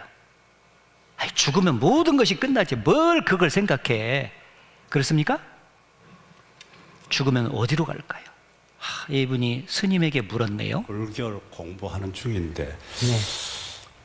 깨달음에 대해서 예. 좀 알고 싶고 또 두 가지는 죽음에 대해서도 좀 알고 싶습니다. 죽는 거야 뭐 알고 싶어요. 좀 있으면 이제 죽을 건데 저절로 알아질 건데. 죽은 후에는 어떻게 되는 것인지. 그건 죽어보면 알 거니까 그럼 미리 물을 건 뭐 있어요? 죽고 나면 나는 모르지 않습니까? 예? 저는 모르잖아요. 그러니까 전도 알고 죽자 이런 이야기죠. 예, 그런 거는 이제 망상이라 그래요. 여러분, 이 질문이 망상이에요? 예, 질문하는 질문자가 올바른 질문한 거예요. 나도 알고 죽자 그겁니다. 맞죠? 죽으면 어떻게 되는지 알고 죽어야지. 그게 정상이다 그 말이에요. 죽음 이후에 대해서 정확히 답을 해주는 것은 성경밖에 없습니다. 불경에 있었다면 이 스님이 그렇게 대답을 못하겠죠. 영혼 없는 몸이 죽은 것 같이 행함이 없는 믿음은 죽은 것이니라. 자, 여러분, 왜 많은 사람들이 죽음으로 모든 것이 끝난다고 생각할까요? 자기 속에 영혼이 있다는 사실을 참으로 몰라서 그래요. 사람이 영혼이 없고 육체뿐이라면 죽음으로 끝나는 게 맞죠. 왜냐하면 화장시켜서 묻으면 흙으로 돌아가잖아요. 그런데 영혼이 실제로 존재하는 것이 맞으면은 내세가 있는 거예요. 왜 그러냐면은 예수님 말씀에, 하나님 말씀에 보이는 것은 잠깐이요 보이지 않는 것은 영원함이니라. 그 보이는 것과 보이지 않는 특징을 말씀하셨는데, 보이는 것은 항상 잠깐이에요.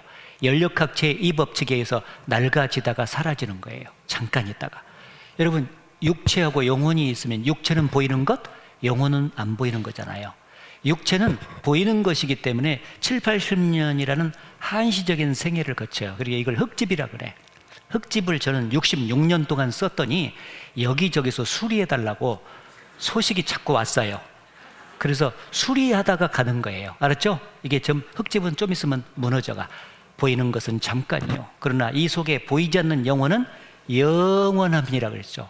영혼은 영원히 사는 거예요. 알았습니까? 그렇기 때문에 내세가 있는 거예요. 그러면 영혼이 있다는 확실한 증거가 뭡니까? 첫 번째 증거는 이미 봤어요. 내 속에서 영적인 요구가 흘러나오면 영혼이 있는 거잖아요. 종교심, 양심, 영원 사모심이라고 하는 세 가지 영적인 욕구가 흘러나와요. 내 속에 영혼이 있다는 첫 번째 증거요. 두 번째는 죽었다가 깨난 사람들의 공통된 증언이에요.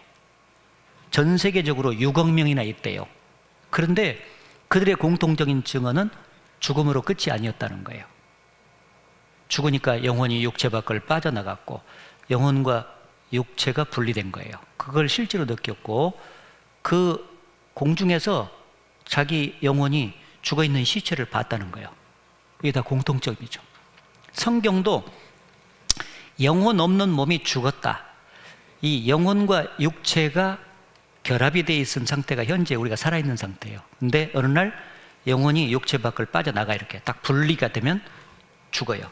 여기 바마리에 있다가 툭 튀어나가는 것처럼 스마트폰에 배터리가 장착이 돼서 붙어 있을 때는 살아 움직이다가 배터리에 탁 분리하면 스마트폰이 팍 죽어요. 그렇죠? 사람이 마찬가지예요. 영혼이 딱 빠져나간 순간 육체가 죽어요. 자, 그래서 죽음이란 것은 소멸이 아니라 분리예요. 분리. 이렇게 separation. 지금도 전 세계 많은 사람들이 임사체험을 통해 영혼에 빠져나감을 경험하고 있습니다. 사후의 삶 수백만 명이 경험했다. 죽었는데 영혼이 빠져나가잖아. 영혼이 빠져나가는 걸 그림으로 그려본 거예요. 여기 자기 시체를 봐요, 다. 그래서 자궁절제 수술하던 여인이 죽었는데 천정에서 딱 죽은 시체를 본 거예요. 그 내용도 있고, 죽음 뒤에 또 다른 세계에 있다. 심장 쇼크사 63명 환자 사후 체험 고백. 모리스 롤링스 박사는 심폐소생술의 권위자예요. 이분이 자신의 환자 120명의 임사체험을 듣고 결론을 내린 거예요. 죽음은 끝이 아니다. 영원한 곳을 향한 출발이다. 여러분, 안 죽어봤기 때문에 죽었다가 살아난 사람들 말을 믿어야 되겠죠? 믿어야 되겠죠? 여러분도 그렇게 되는 거예요. 전 세계 6억 명 임사체험 증언입니다. 몸과 영혼의 분리, 인생 전체의 회고, 눈부신 빛 앞에서의 심판. 그래서 모든 사람이 자기 죽은 시체를 다 보는 거예요. 여기 보시면은 임종을 경험했던 사람들이 똑같이 이야기하는 것은 먼저 육체와 영혼의 분리입니다. 이어서 검은 구멍 같은 곳으로 빨려 들어간 뒤 다시 환한 빛의 세계로 들어섰다는 겁니다. 이렇게 죽음을 경험했다는 사람이 세계적으로 6억 명, 프랑스에서만 수십만 명에 이릅니다. 그렇게 죽었다가 다시 살아난 에스트라다는 이후 사후세계에 대한 이상한 경험을 했다고 언론을 통해 발표했다. 그런데 놀라운 건 이러한 경험을 한 사람이 에스트라다뿐만이 아니었다는 것이다. 배우 샤론 스톤은 1992년 머리에 심한 부상을 입고 죽음을 맞았지만 흰색빛으로 이루어진 거대한 소용돌이가 그녀의 온몸을 감싸는 등의 환상적인 경험을 한 뒤 다시 살아났다고 증언했으며 엘리자베스 테일러 역시 죽음을 맞았지만 엄청나게 밝고 긴 터널을 통과하는 기이한 경험을 한 뒤 다시 살아났다며 그 외 세세한 내용의 사후세계의 경험담을 방송에서 말해 화제를 모았다. 그리고 실제로 사후세계를 경험했다는 일반인도 1992년부터 1997년까지 5년간 미국에서만 무려 1,500만 명. 이는 미국 인구의 5%에 해당하는 놀라운 사람들이라는 통계가 발표되었다.